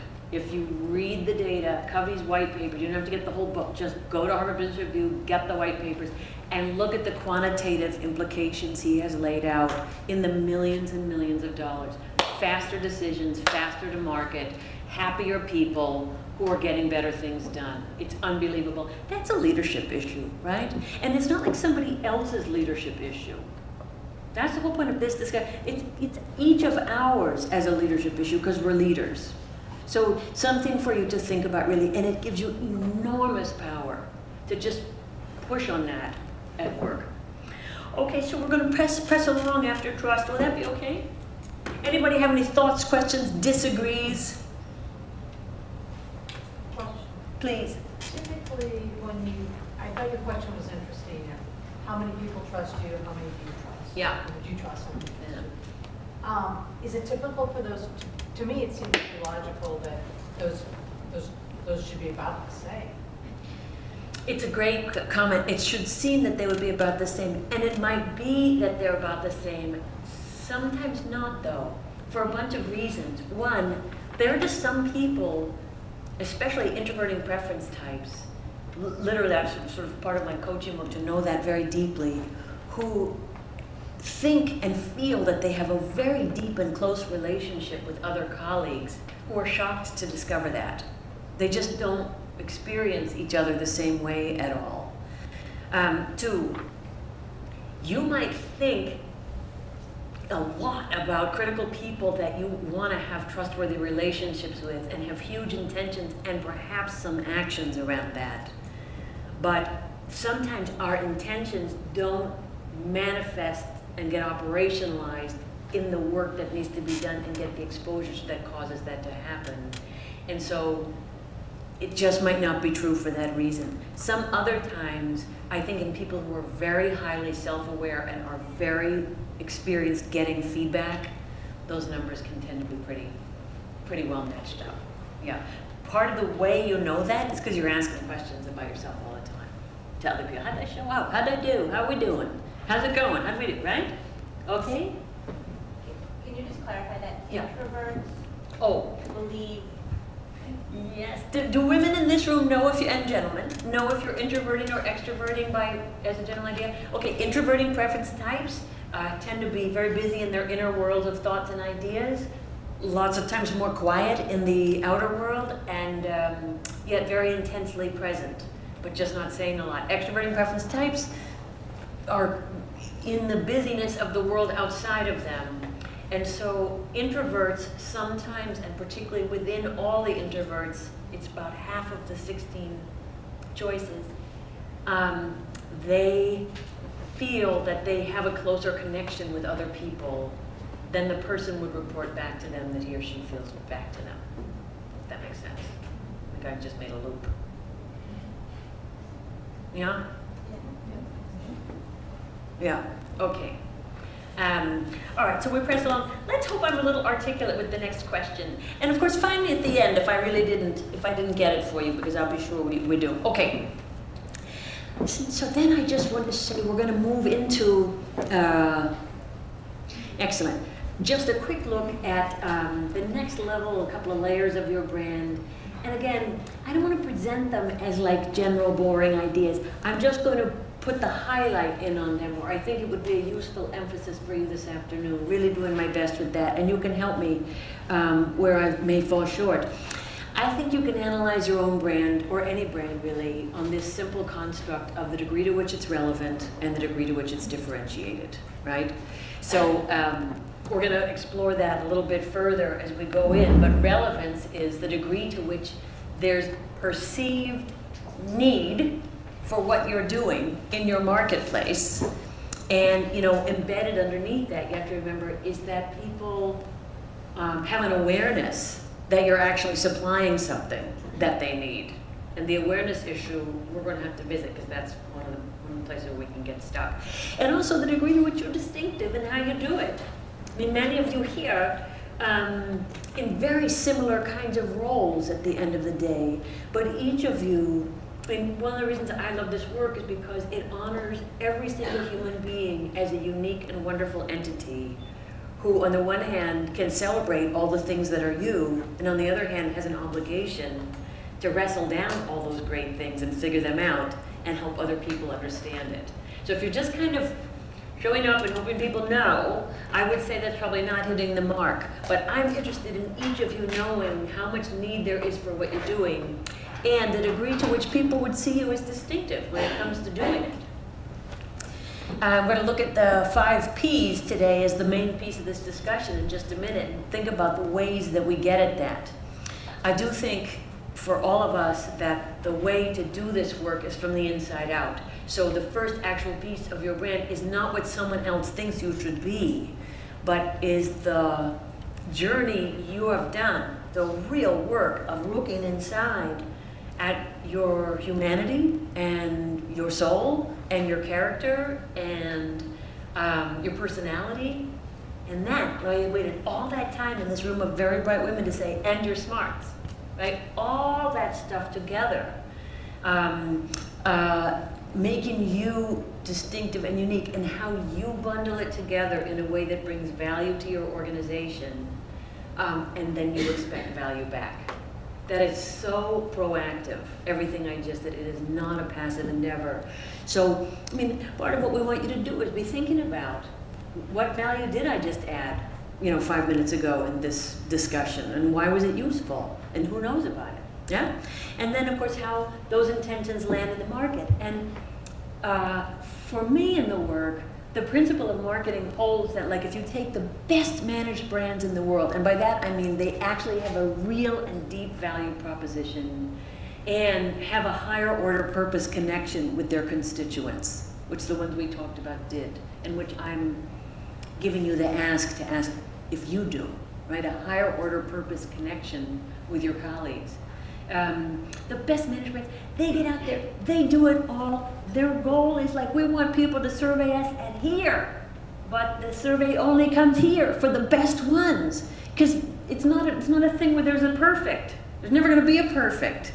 And the mission is to get comfortable with your best intentions based on what the market needs, and the fact that you're not going to be perfect, everybody, but you're doing it in the best way you can. Did you know? Some of you might be aware that Mother Teresa was just recently, is it canonized? Is that what it is? Yeah, okay, made an actual saint. Everybody knows of Mother Teresa, at least by name, yeah? So that's a saint. And it turns out there are 2 fabulous books you can get if you like, each one dissing Mother Teresa on a very fundamental level for the bad person that she was while here on planet Earth. And so if a saint can have problems with her brand, yes, okay, we can be free to know we will have noise around our brand. The power is knowing what is the noise, and do I care about doing anything about it or not? Oh, I should just come back here because this was something we talked about. You have all the thoughts wrestled down of everything we just said. So it's a great day in that regard. And then you come out into the outer world, and let's think about how people come to know you.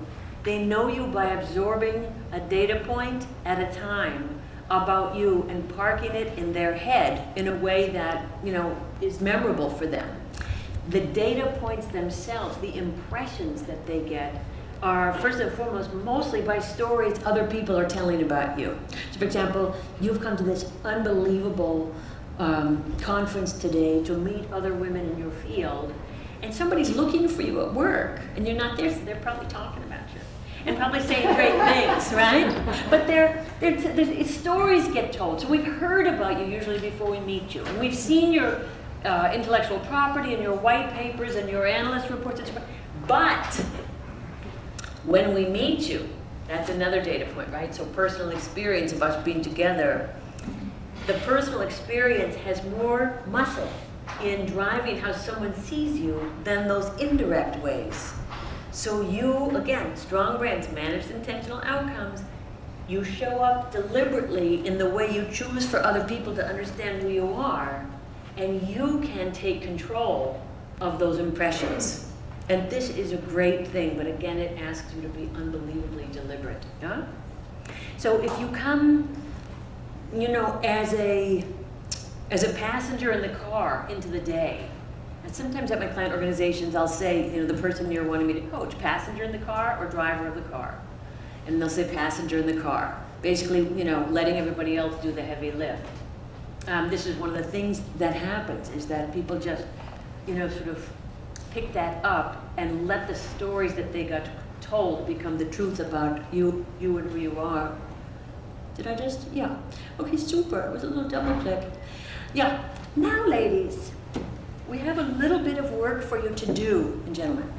Just in the groups that you're sitting in, maybe of 8 people or so in a comfortable way.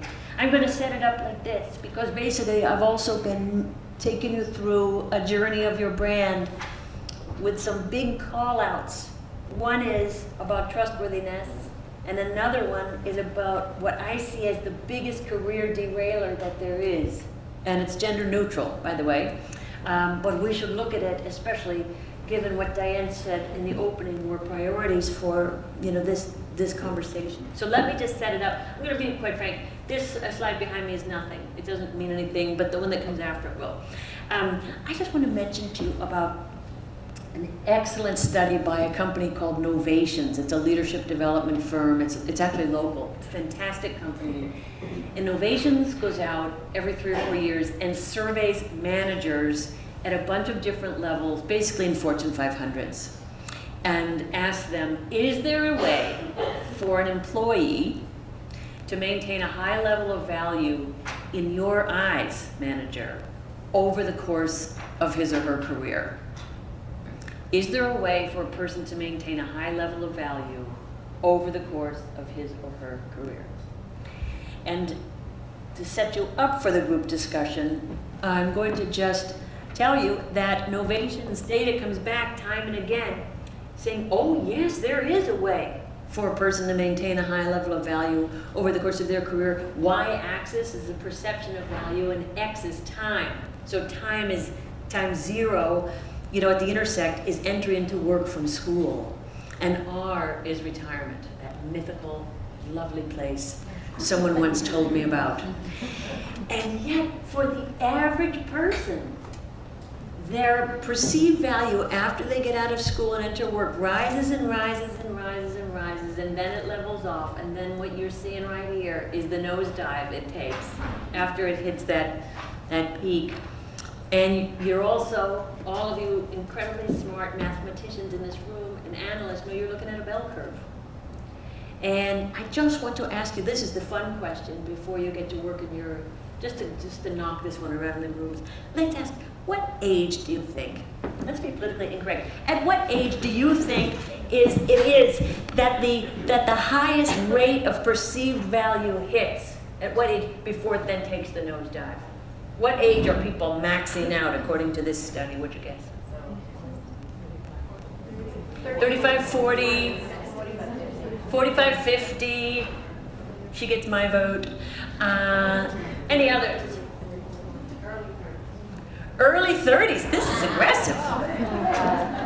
And it goes to the That's, I mean, it's ridiculous, isn't it? That's really young. I'm actually just kidding. It's really age 40. I just want to be sure you were with me.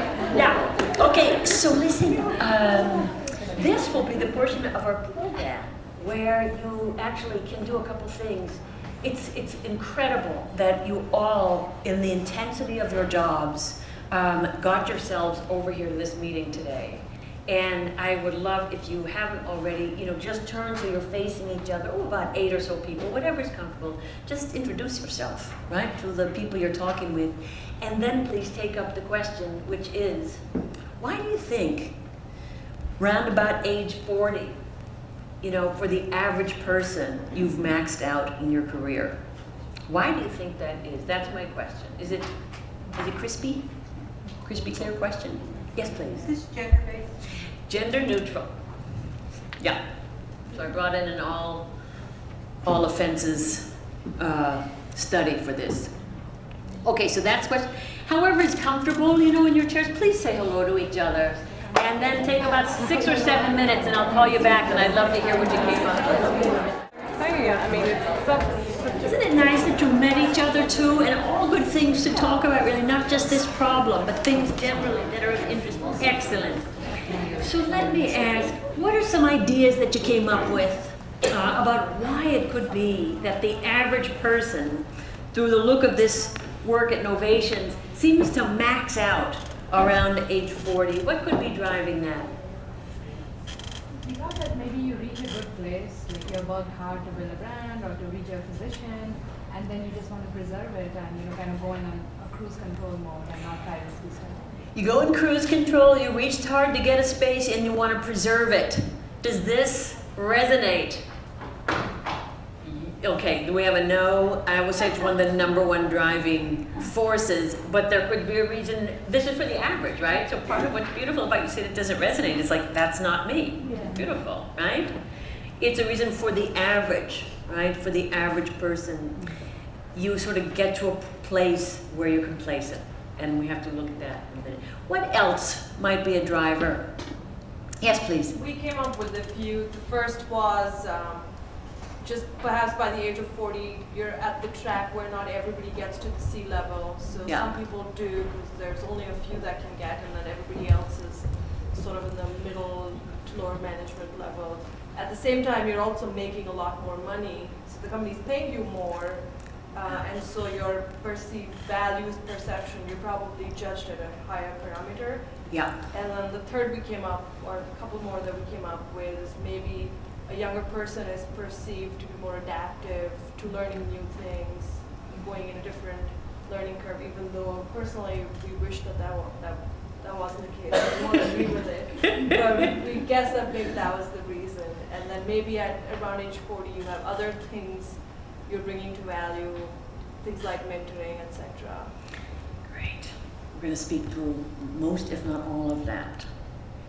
Yes, please. I found it a very sad graph. But you're not average, so don't be sad. But it's very sad that it's average, actually. I find that this is, maybe I'm thinking there's a problem with the way the question was asked, because the idea that the average person feels that they are treading water at best for the last half of their career, and their contribution is declining, how they feel about themselves, how they feel about sort of what their contribution is to their life, things of that nature. I find it, I can't really believe that it's true. That's what it's a perception of others, right? Looking at the value contribution of an individual, not necessarily the individual, him or herself. But let me. So if it's perception of others, then let me suggest that. So now I'm going to go to the gender specific, and I know you said this was That's okay. neutral. Yeah. But at 40, there is, and I wish I could say that this was 20 years ago that predominantly male management would have this view. Yeah. That once someone has school-age children, they can't give it all to the firm. They have to manage what's difficult, households, families, kids, schoolwork, things of that nature. I could understand that, and I would hopefully that this should say 1950 manager's result. But if this is the case in 2016, it's quite sad.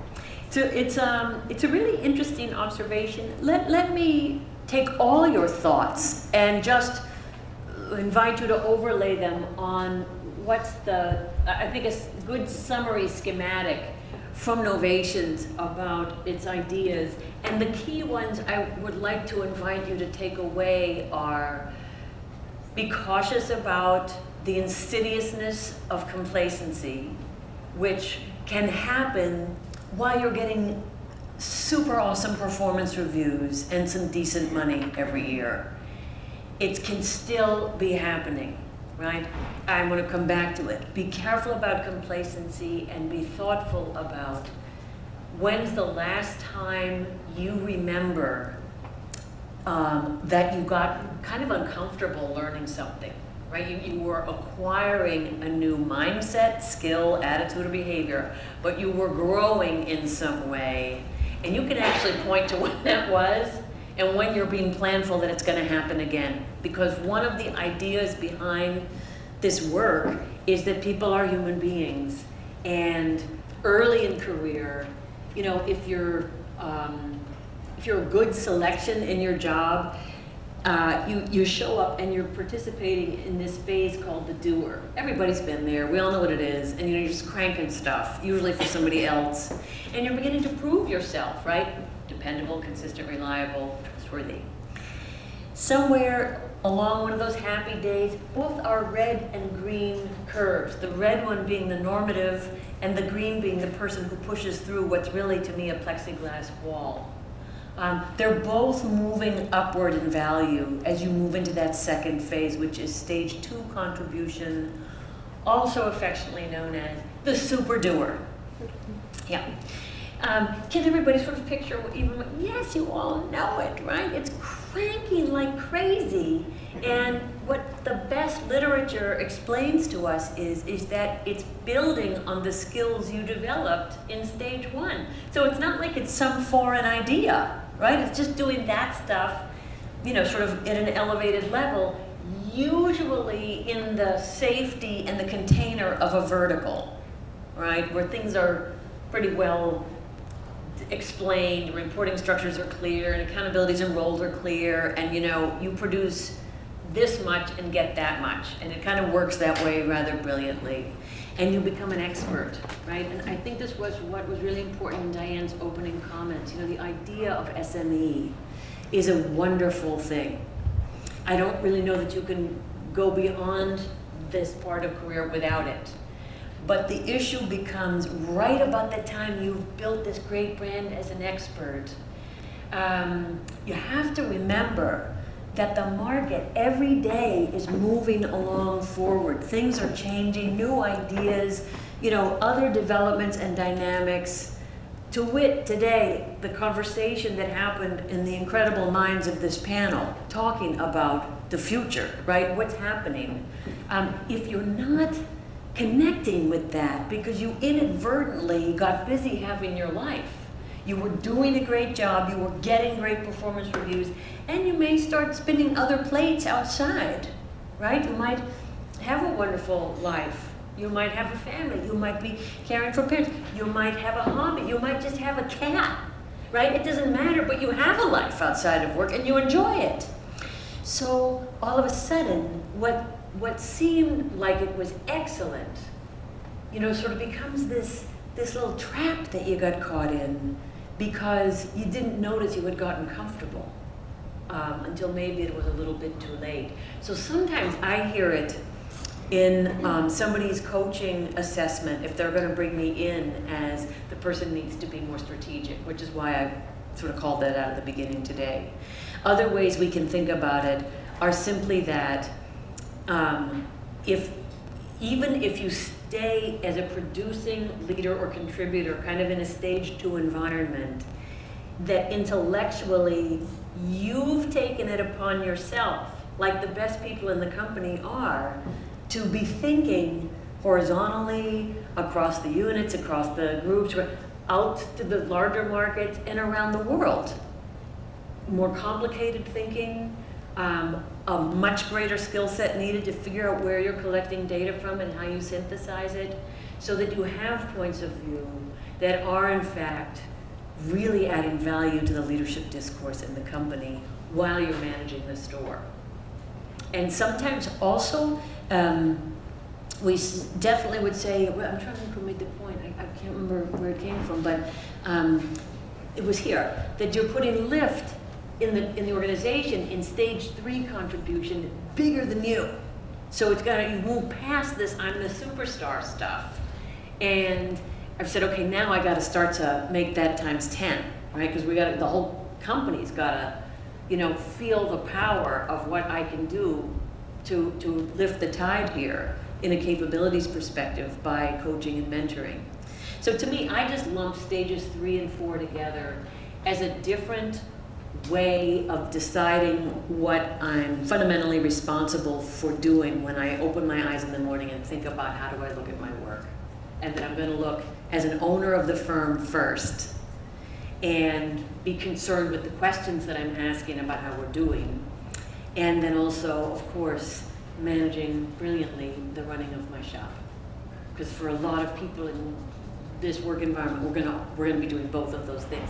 It's just that if you stay in the one and it really doesn't look or seem or feel even to you like anything's new, at some point, there'll be a reorg or some shift or an acquisition, and people will be like, yeah, that's the red line person, we're paying her lots of money, but I don't know what she's been doing lately. So there's an average, and there's the person who says I'm not average, because I'm doing those things. And I can guarantee you,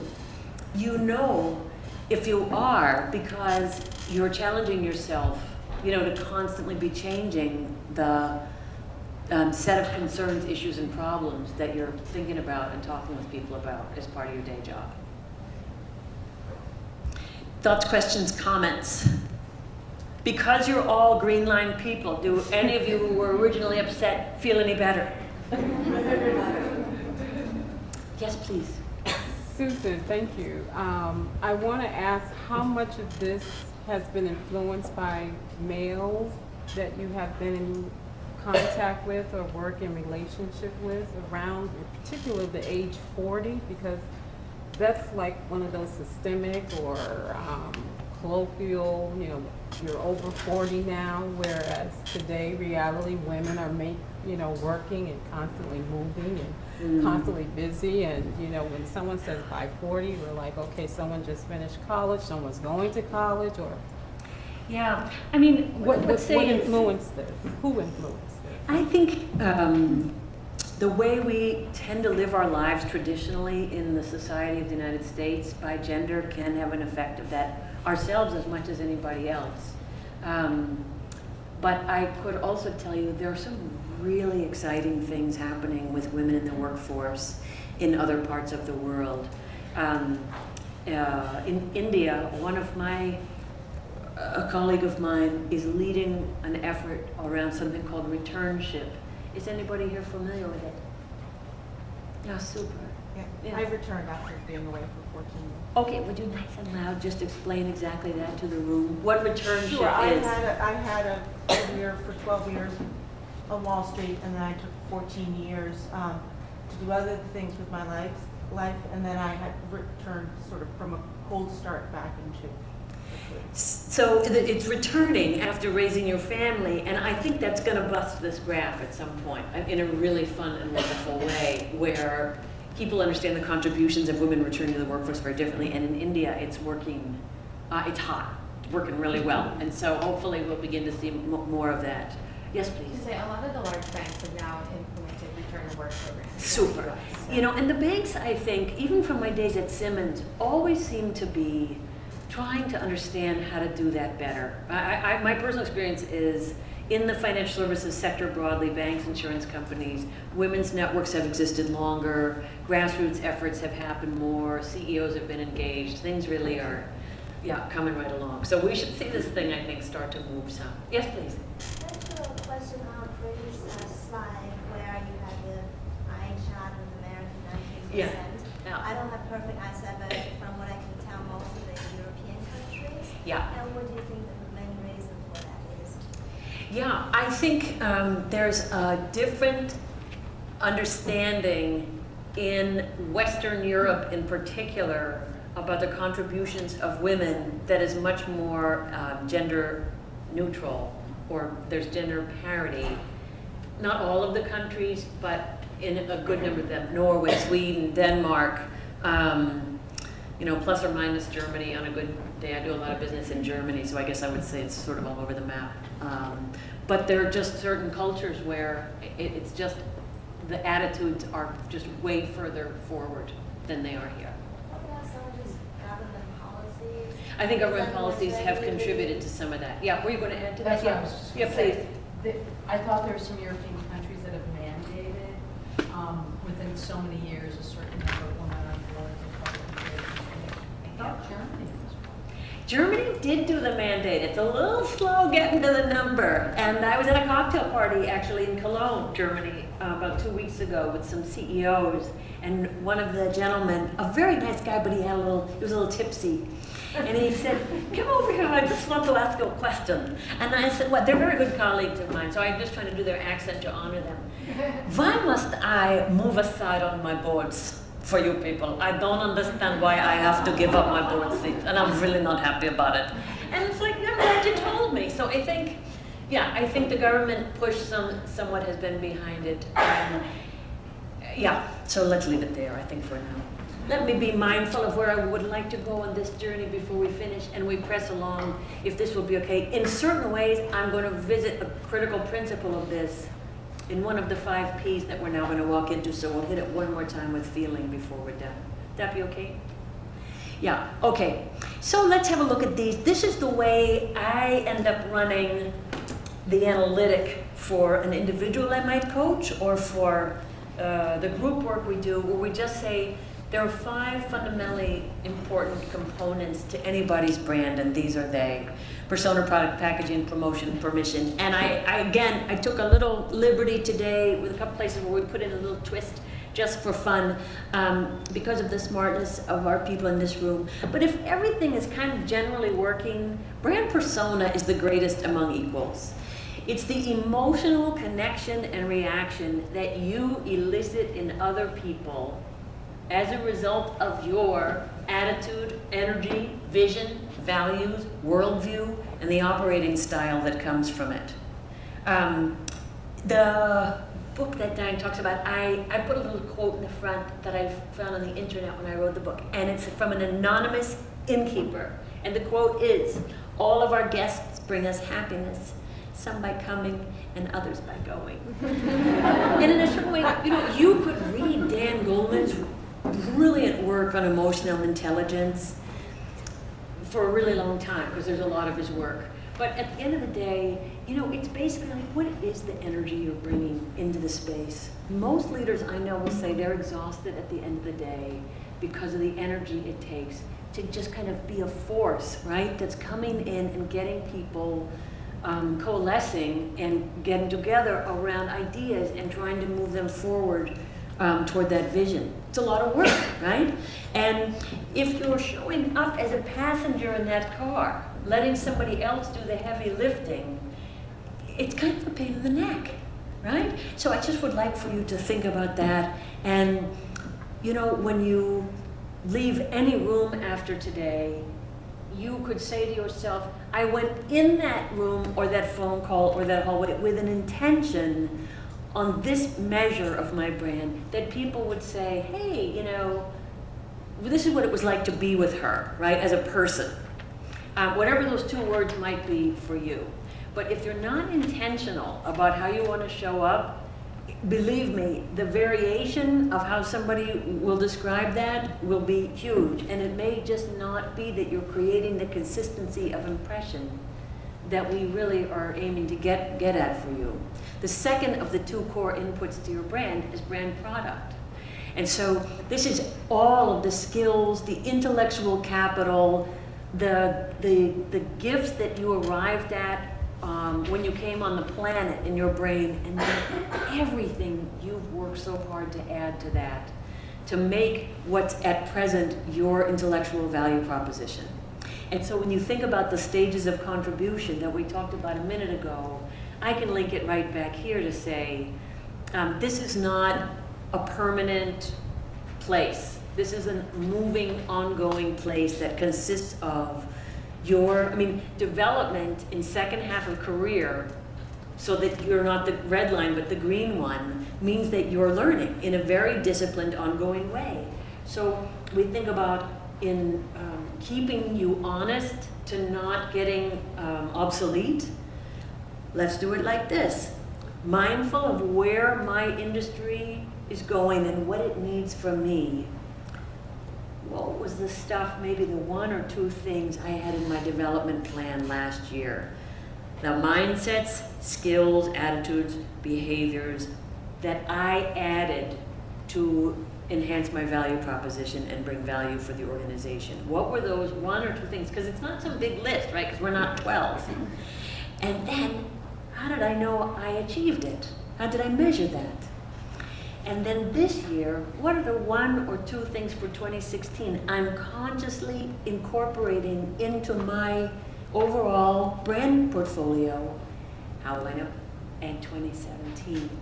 And so that on any 3-year rolling basis, you're keeping yourself honest with, what is it that I'm really adding to bring value to the organization? Because it's so easy to just be tired.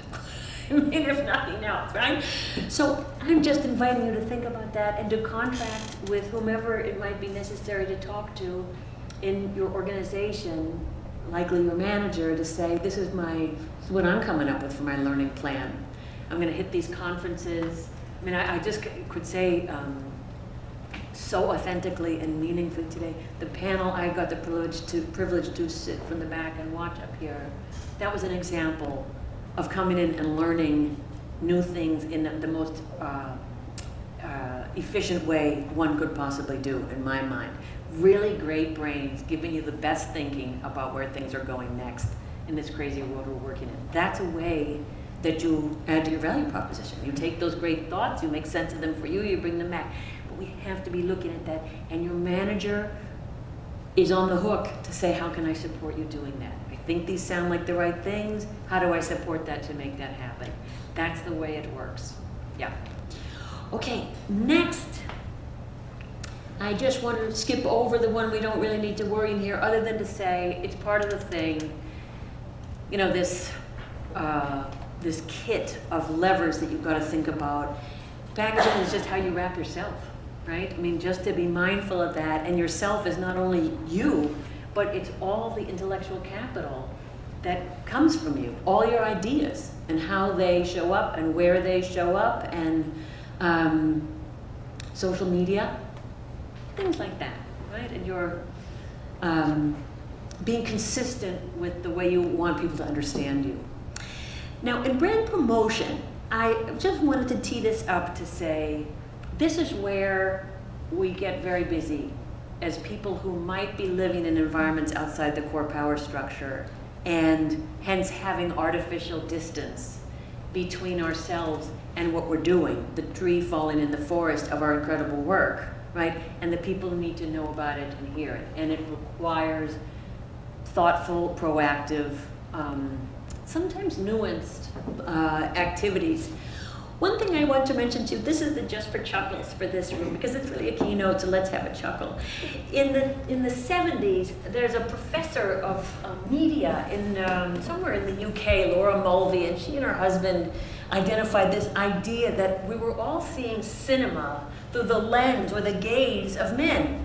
The way it was set up, the female characters, the male characters, the people on the screen, the people who wrote it. Basically, life was getting defined through one gender, not both. And she called it the male gaze. And of course, I mean, just for fun, look tonight at what have been the top 50 films released in the US this year. And please tell me if you think this is still, yeah, 100%. We're still getting that. And that affects us at work, because we're all part of the same culture, right? Everybody's going to the movies. Let me just mention to you another part of the current male gaze that we have, and that's Wikipedia. It's 90% edited. It's a self-edited, voluntarily edited mechanism. 60% of US court cases last year accepted evidence based on content taken from Wikipedia. These are volunteers writing stuff, and it's 90% men. It's 90% men. That's a big problem. That's a big problem. And when you think about this as, this is like where I hope you'll make the leap with me. It was sort of a leap of faith in putting this in here today. I think the male gaze at this level, right, also shows up in the visibility issues that you live with and are confronted with every day at work, because you're not seen. I'm not saying you're never seen, but more often than not, you'll tell me in a coaching meeting, I said that in the meeting, and a guy said it, and then everybody said that was a good idea, John. Has anyone in this room not had that problem? I mean, it's everybody, every woman I know says it, and I work with a lot of women of color, and it's painful when you talk with incredible, gifted people who say they aren't seen at all day long. So think of that, and then let's just have a little chuckle. We're almost at the end. I just wanted to give you, so listen, the Diamond Hogs are the Arizona Diamondback college baseball team. And the Diamond Hogs, if you go on Wikipedia and look them up, you will find, I think, maybe 50 or 70 pages of Wikipedia dedicated to what's happening with the Arizona Diamond Hogs college baseball team. This one I just pulled as an excerpt. It's from 3 years ago to begin with, and it's telling us as the opening line of this particular page that the Hogs starter, Mike Bolsinger, earned a win, and Annie Wilkins provided 2 hits, 2 RBIs, and basically everybody got an at-bat in the game. Jeff was going to continue after a shaky start to pitch for it. All right? 20, 40 pages of this. Wikipedia. Then, I have to, maybe I lost my, can you guys click for me? Yeah. Can you advance that slide? Yeah, thank you. I may have to ask you to keep an eye with me. Sure. Yeah, here they are, sweet little things taking the field one day for one of their games. This is from 2009, this picture, by the way. Is there anything you notice? Sweet little things. If I was the mother, of course I would. There's no one there. There's no one watching these people taking the field. And the headline in the Wikipedia is "The Diamond Hogs Take the Field," as though we should genuflect that they're. I mean, really? And then, yeah, I need you guys to click, please. I'm sorry, probably through the rest of, yeah. Then I did a little thing today. I went on and just looked up your organization. And guess what we find? Wiki editors are debating this group and whether it's notable enough or not to have a Wikipedia page. So I literally took a picture of what you find on Wikipedia today about this group. How much money do you think is collectively managed in this room? Half the world's economic system? And we can't, we don't know if it's really notable. And the comment from the editor, plus, it still doesn't meet the notability criteria. And the references need to be from independent. Really? Okay, this is the male gaze, all right? That there's hundreds of pages of the Diamond Hogs. And, okay, can you advance for me again in the back, please? Thank you. It brings me then back around, so people would say, what was that thought process, Sue? So just to be sure, it brings me back to the criticality of each of us managing to ensure that we're seen, right?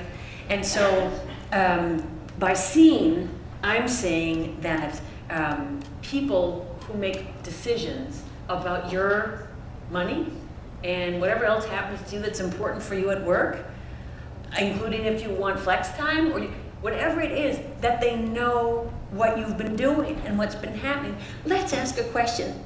Just as we come to the bitter end of this discussion on the male gaze, just for the fun of it, two really high integrity, very well respected, just fabulous guys at Acme Corp are walking into the hallowed hallways of headquarters one day, and they have not seen each other in some time, and they just have 2 minutes to catch up with each other before they have to go on to where they're going.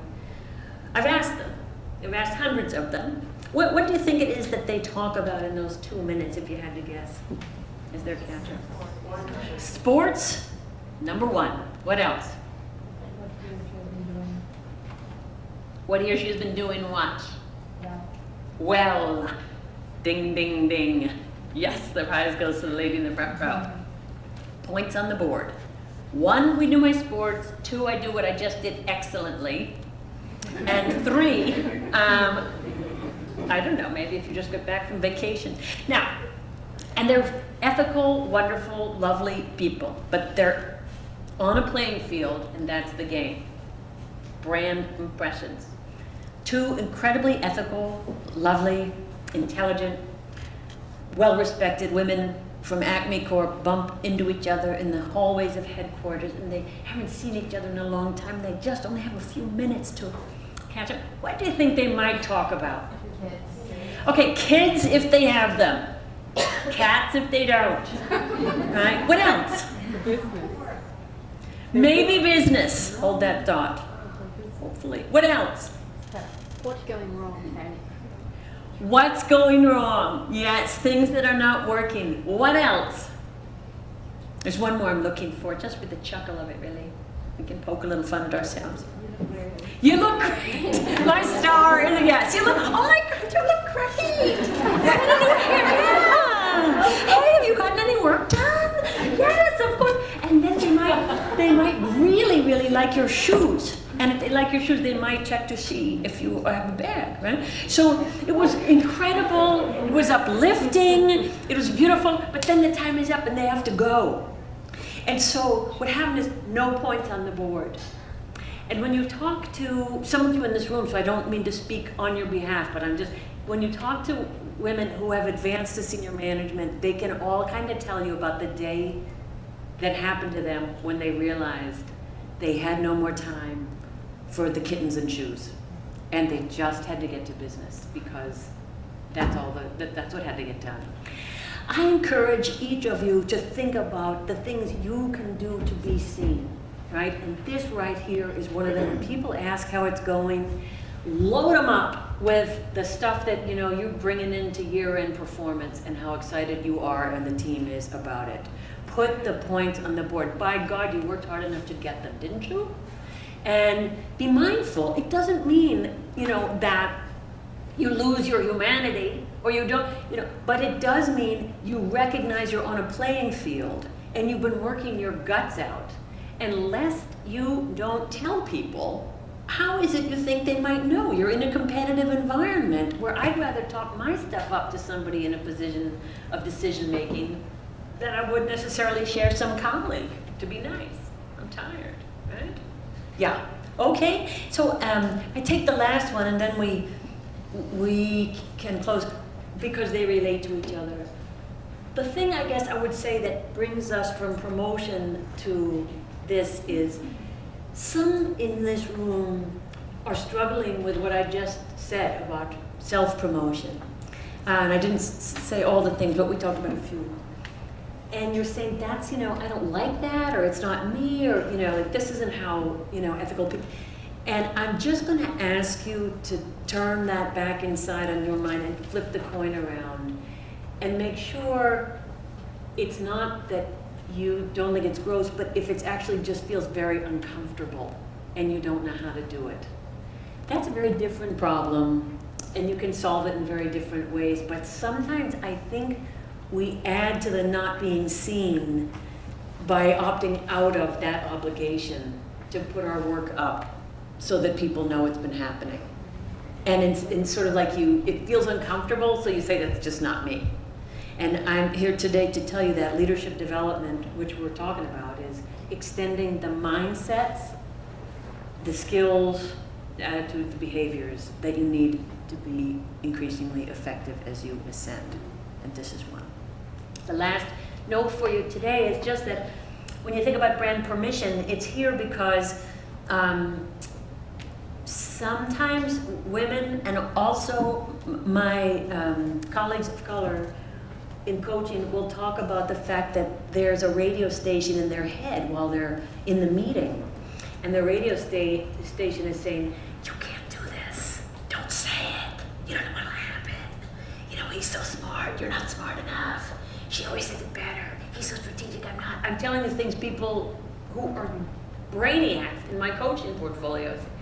And it's exhausting. You know, you're trying to shut that thing off while you're trying to be intelligent and you're trying to listen to people.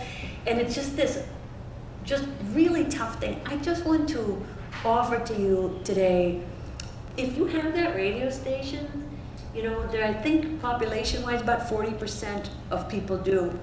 And 100% of CEOs report that their single greatest fear is the fear of being shown up as being a failure or inadequate. So they have it too. So I just would say, if it's there, you know, okay, there it is.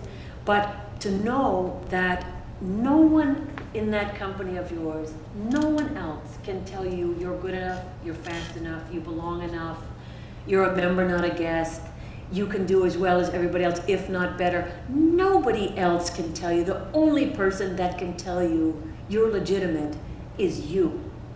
And I think we said, listen, let me just go here. I'm going to click past this one. I think to tell you, as a final thought, you know, for some of my coachees who are struggling with this idea, I say, you know what, every day you go to work for about a month, take a pile of coins. The 10 coins equal your personal power. That's yours, right? Just like Alice Walker says, people only find out that they're powerful when they give their power away.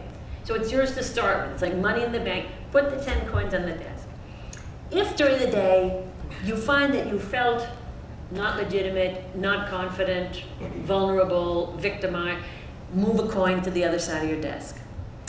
And just keep that up, and at the end of every day, look at the coins you moved and say, no, why did I move that one? Right, make a note. Why did I move that one? Right, make a note. Do it for a couple of weeks. And you know, I think one of the things you find is, it's a single source, might be a way a person behaves, or a single topic that you don't know enough about and it's time to go learn it, or, you know, there's some place where you're giving up your legitimacy. And, you know, this helps you figure out where it is, and then you just do what anyone in this room, as smart as you are, would do, which is go tackle the thing, right? And push it down the field. So I think I'll stop. It's a very ungraceful way to land the plane. Let's pretend we just landed in LaGuardia. And so I didn't talk about politics this whole time. Let's pretend we were Mike Pence's plane that landed. Just because of time, and I did want to honor it, and you've been sitting a while. Should I ask if there are any questions, or should I graciously say thank you? Okay, does anyone have a question or a comment for each other, or, as I say, disagree, or anything like that you want to toss into this mix before we wrap it? Yeah. I just want to mention that what you said at the beginning about Price Waterhouse. They're educating their people, men and women. Yes. The companies that hire you are already enlightened because they're bringing you in to make people succeed. And these are the things we're up against of the companies that don't do that. And there needs to be some kind of an enlightenment about success for both genders. You have sons and daughters. We want everybody to succeed. But in order to do that, they got to let the women in the room be heard. Absolutely agree. And I honestly think the biggest way that sea change can happen is to get the engagement of men who share those values and ask them to start having the guts to champion the change. And that's why the he for she is so important, because you can hold up these people and say, look at what they're doing, you know, and why aren't we doing that? And every person could ask that question here. Yeah. You have been sitting a long time, so I guess I'll just turn it back to Diane, but before I do, I just want to say you're awesome you came to this conference, the first of its kind in Boston, and they're awesome, they made it, these two right here. Thank you very much, ladies. I hope it was helpful. Have a good rest of the day. Thank you. So that was absolutely fabulous, and thank you very much for coming here. And I could listen to you all day. There's something for everybody. Okay, so next I'd like to introduce Shannon O'Mara. She's Vice President and Associate Director of Credit Research at our conference partner, Loomis. Now, no? All right. We can do that after this. Why don't we do this after that? Okay. Okay. And so I met Sharon in the spring, and I was very impressed not only with her analytical energy, but also her dedication to finding UN, which she's about to tell you about. It's a wonderful mentorship, internship program for women. So, Shannon, take it away.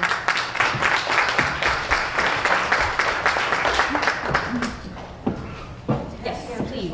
Great. Thank you. So, thank you to Diane, thank you to Lauren, thank you for FIASI, CreditSights for putting this on. This is awesome, and thanks for giving me the time. I just wanted to share a little bit about this UN program that we at Loomis launched last year. It's a program to really help build the pipeline of female talent into our industry.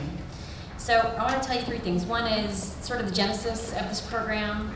Secondly, how the program works, and then thirdly, I'd like to ask for your help in expanding our reach. So hopefully you have the slides in front of you.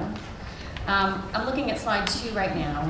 Women are underrepresented in asset management. I'm not going to go through these. I'm sure you are all well versed in how underrepresented women are in the industry. But I did want to highlight one bullet point, which is the fourth one, which is 19% of junior research candidates for recent searches at Loomis Sayles were women. So as associate director, I do a fair bit of hiring for junior level people, and I started noticing a lack of female applicants in my pool. So I think where it really hit home for me was back in 2014, where I was recruiting for a junior level position, and I reached out to a recruiter and I said, I need a diverse slate of candidates. You know, find me the women. She diligently came back with 25 applicants. How many were women? Any guess? One. So I went back and I started tracking all these statistics. So over the course of 8 job searches, over 800 applicants, I noticed that there were only 18% were women. Now I've added a couple more in, so that number's gotten up to 19. So we're making some progress. So this really bothered me a lot. And when I looked around at Loomis, which is on page 3, I didn't necessarily see those statistics reflected in our employee base.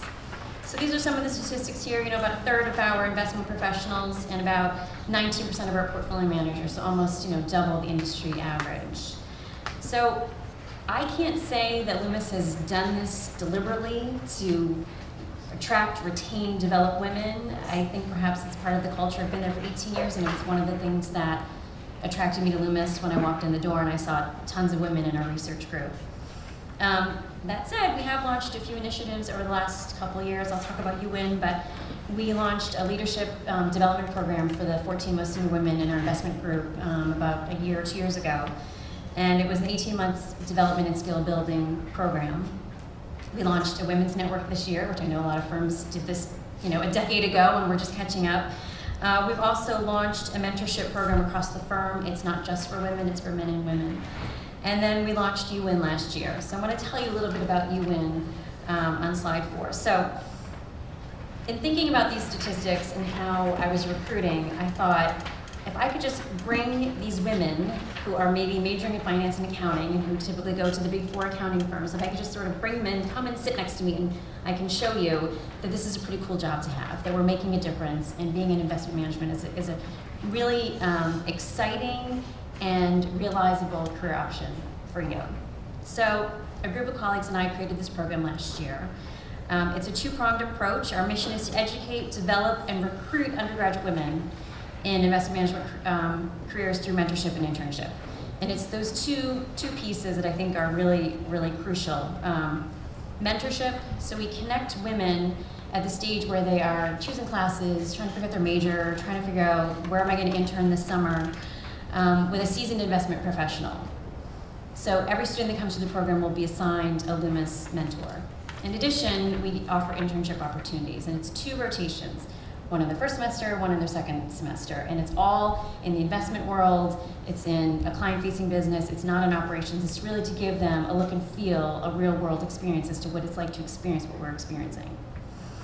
And the other thing is we are targeting women who are in their sophomore or junior year. We don't want to target freshmen because they're still trying to figure out how to manage their class schedule.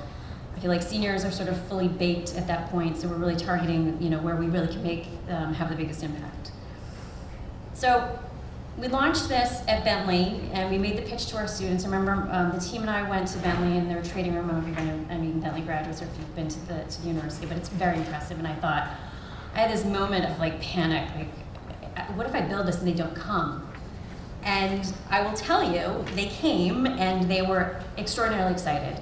And on slide 5, gives you some of the feedback. I'm not going to read this, but the feedback, and it's still sort of early days because we just launched our 2nd year back in September. It's been overwhelmingly positive. These women are so appreciative for the opportunity. I don't know if there's any other program that's like this, but they're really, really appreciative that we're specifically targeting women in a male-dominated industry. I think some of these women don't necessarily know that we even exist, that this is even an option. I think others think that, oh, you're investment banking.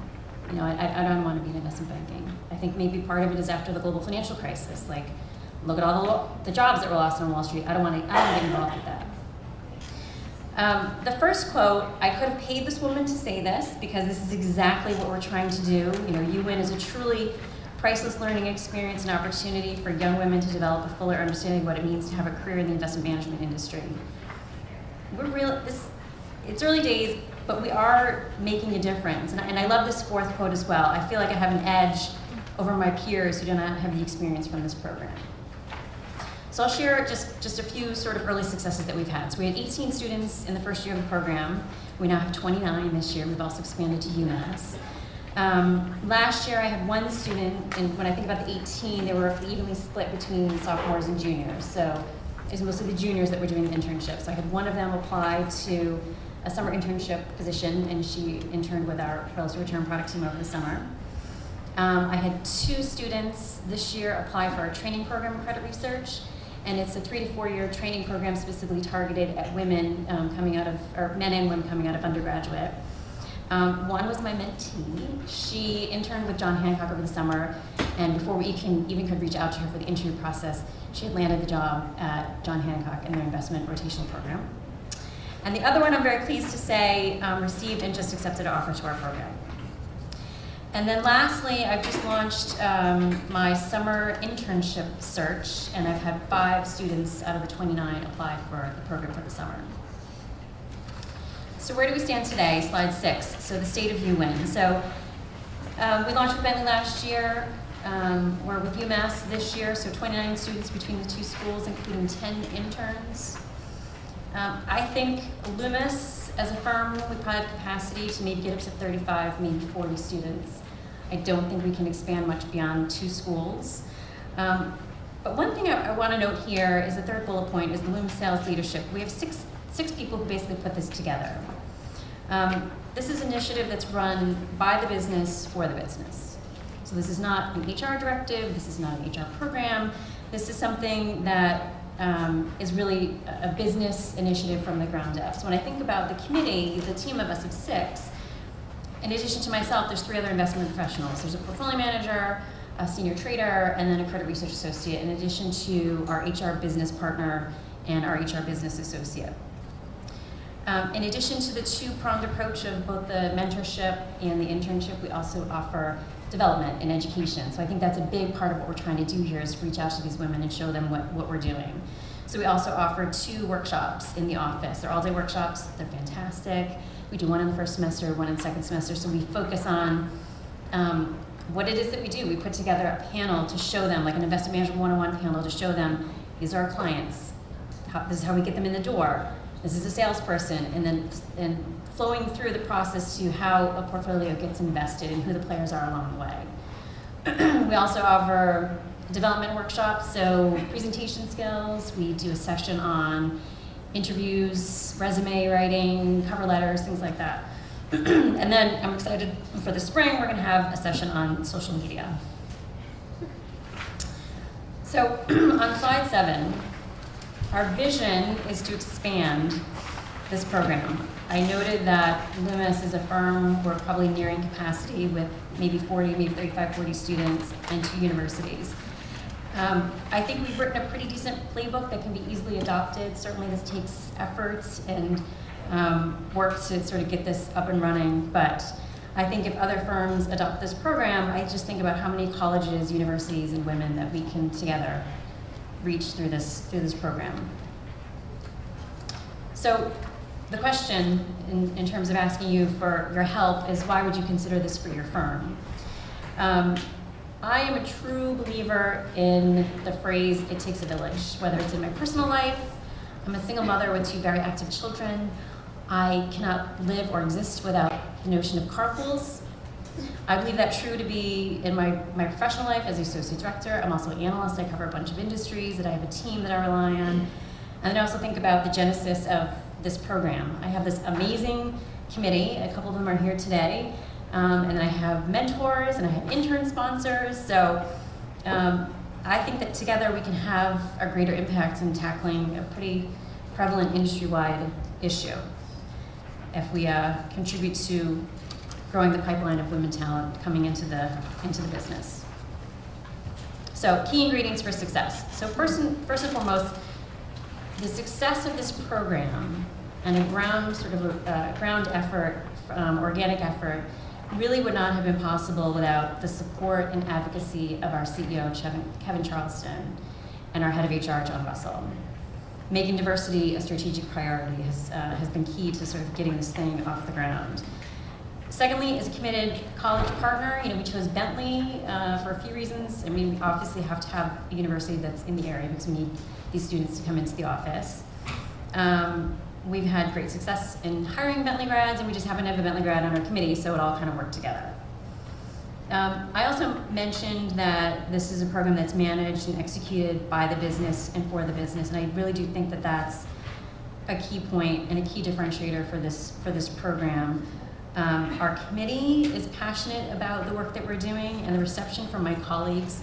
I mean, to think that I can get 30 people to step up and say, yes, I'll be a mentor for one of your students. And this is It's an hour a month over the course of the school year, but it's also helping them, reading their resume, offering advice, having them come into the office, maybe shadow you for a little while.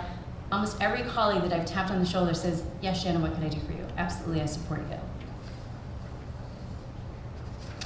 The last thing I want to mention is that the mentors and the intern sponsors, and I mentioned it earlier, are on the investment side of the business, or at least client facing, so we really want to give them a true taste of what it's like.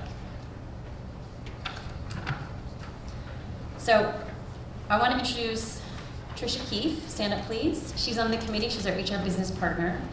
If you have any questions, pick out Trisha. I don't know if Andrea is here. She's not here, no. But we have Pramila, who is an intern sponsor and a mentor, and Christy, who's an intern sponsor, and Diana, and Elaine. So we've got tons of people in the room that, if there's any questions, feel free to grab any of us. But I would love to have a conversation with any of you if you want to hear more about the program, if you want to talk to some of our students, talk to some of my colleagues. I'd love to share the playbook that we've written and see if we can build upon the scale of this program and reach even more women.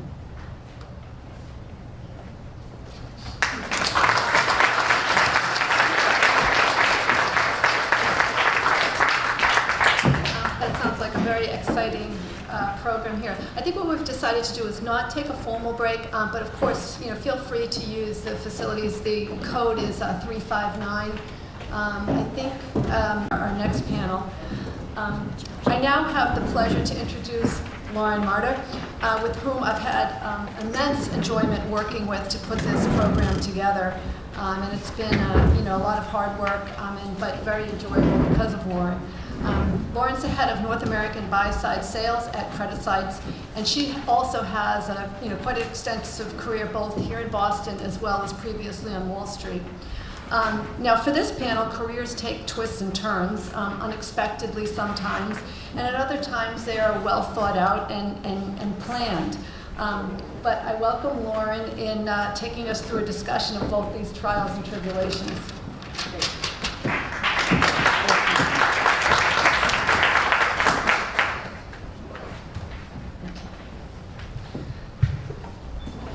Thank you, Diane, for those kind words. There have been a lot of thank yous shared today, and since Thanksgiving is next week, certainly feel the need to get into the spirit. I do want to extend my warmest thank you to Diane Vazza, the chair of today's event.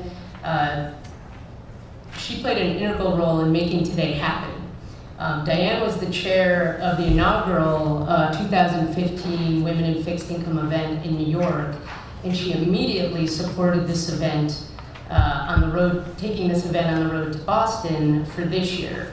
I think it goes without saying, based on the quality of our panelists, our keynote speaker, in today's attendance, I think we hit a home run.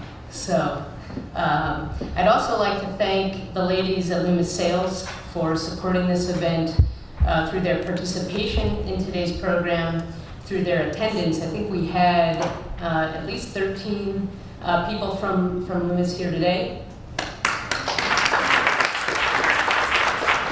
I also want to thank all of you for attending. We certainly couldn't have done this without you and your support. Through my position at CreditSights, I've had the great pleasure of working with many of you and your firms, and realized through our conversations and meetings that many of you do not know your industry peers, let alone the rock star women in the fixed income Boston financial community. So I thought this event would be a terrific way to showcase all of these women to you. And in light of last week's election, it remains clear that women need to continue to fight to be heard and to advocate for one another in order to achieve the goals you set out for yourselves as individuals, but also for each other. The women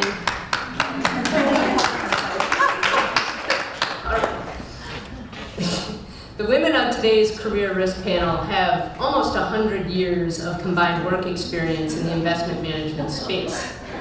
That's a good thing. They have been analysts, PMs, traders, they've served on credit committees, some have their CFAs and other advanced degrees, they serve on advisory boards, They all have raised or are currently raising children. In essence, they have done it all. So for the next 45 minutes or so, we're going to hear more about the good, the bad, and the ugly of some of their work experiences, life experiences, with giving an eye to you in the audience the necessary encouragement and confidence to pursue your ambitions. In preparing for today's event, I had the pleasure of speaking with our panelists. We have Stacey Marino from Morgan Stanley, Janice McDonough, who is recently retired. She spent over 40 years at John Hancock, retired as the co-head of credit for North America. And we have Barbara McKenna, who is the head of Longfellow Investment Management, about a $9 billion investment manager here in Boston. I've had the chance to speak with them many times, and while there are probably 15 to 20 topics we could discuss, I had to choose 6 or 7 that I thought would be most relevant to our audience today. So I'd like to start with having each of our panelists spend about 2 minutes highlighting the top 2 to 3 key elements essential to creating a successful career in investment management. And I'd like to ask Janice if you could start. Oh, thanks very much, Lauren, and thanks very much for inviting me to be on the panel. I think I've got 3 things that I wanted to mention, and one is passion. The second is don't be picked off. And the third is do your homework. So let me elaborate. I think it's critically important that you have a passion for investing. As we all know, the job is not 9 to 5, it's 24/7, with worldwide events impacting all of our companies and portfolios.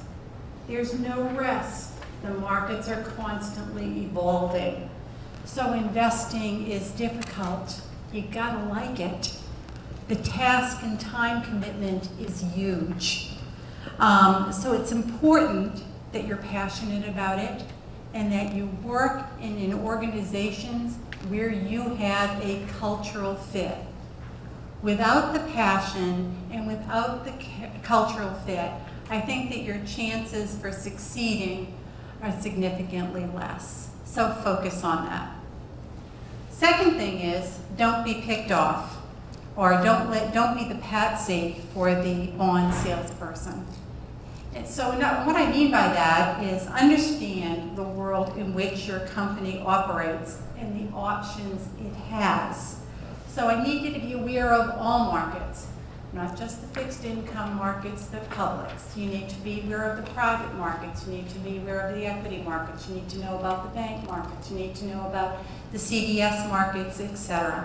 You need to know about those markets internationally as well as domestically. So be knowledgeable of the industry. Be knowledgeable about the players in the industry. Be knowledgeable about the options they have available to them. Because the analysts are typically assigned to one area, pigeonholed, so to speak. And that's right, and I can understand that. But if you keep your blinders on, and if you only focus on that particular area, or as one of my friends in investment banking said, oh yeah, let me go to so-and-so at such and such a firm because they're just focused on private placements, so I can unload anything on them. It's critically important that you have an awareness of all the markets, of all the options a particular company has, so that you can make the best relative value and pricing decisions. And my last one was about doing your homework. I think your analysis should be strong and it should be current. That means understanding not only what the ratios mean and how they're calculated, but if the calculation is still appropriate. Don't be fooled by accounting. Watch the off-balance sheet responsibilities. Watch tenor, watch structure, understand that. You know, everybody knew the old adage, management of earnings. Be aware of management of ratios, because unfortunately, it's alive and well. Great. Stacey, do you want to continue with your thoughts? Sure. Good afternoon, everyone. I'm really delighted to be here. I feel a little bit like I'm coming back home. I don't know if you had a chance to take a look at my bios. We'll talk a little bit more about it as we go on, but I'm not currently just a fixed income portfolio manager. I actually spent the first 12 years of my career as a fixed income portfolio manager, and I've transitioned to sort of total portfolio solutions today. And I think as I reflect back on the path that my career has taken, there are two real foundational principles that have kind of guided my success to sort of weave across and through different areas of the market throughout my career. The first is very foundational, similar to what Janice was saying. When I first got involved with fixed income, I really wanted to understand how securities worked from the architecture of them. I worked in mortgage and asset-backed securitization when I first started.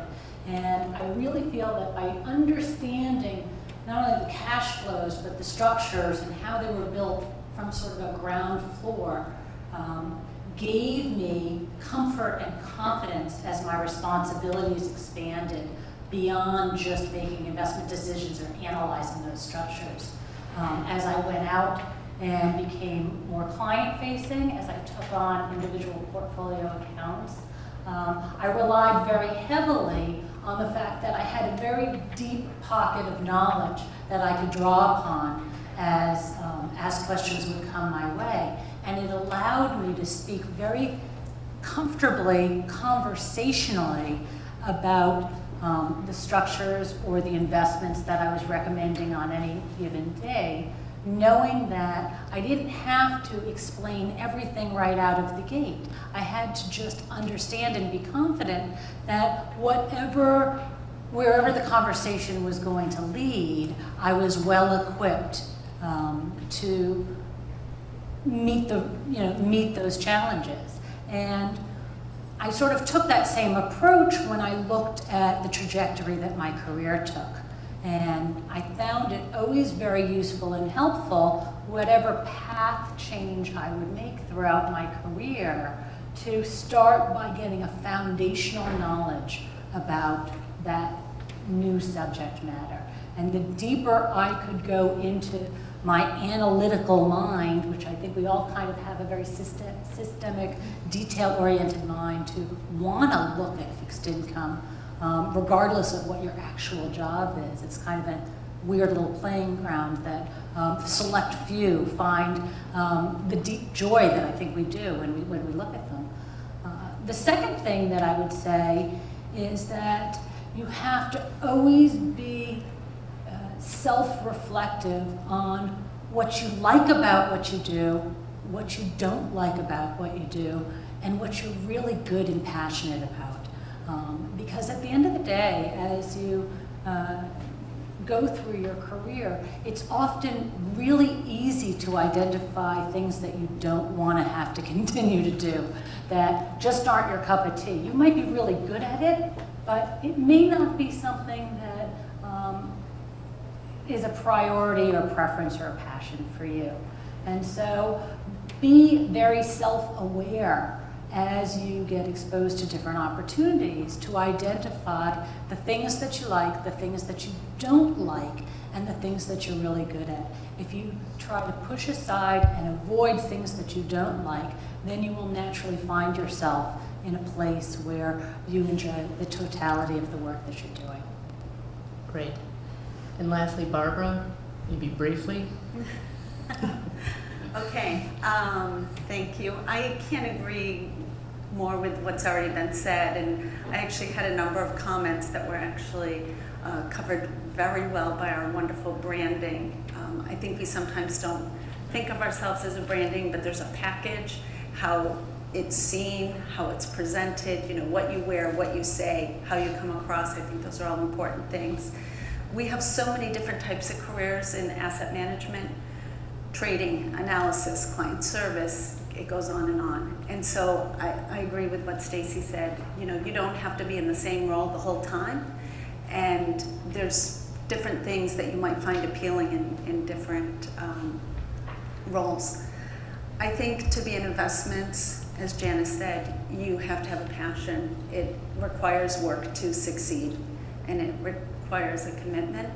I think if you don't have intellectual curiosity, you should not plan to be in the bond market. The way you succeed with the opportunities that are out there is learning and having intellectual curiosity. Don't be satisfied when you see something, be willing to dig. And I think lastly, in order to be brief, that I will say the people that I think have succeeded on the investment side are those that can take a lot of information, but not every bit of information to make a decision. If you're someone who can't make decisions without having 100% or 95%, pick a different area than the investment side. Work with clients, work with others, because it can be paralyzing. And I think that if you don't really like people and you can't relate well to them, don't be on the client side.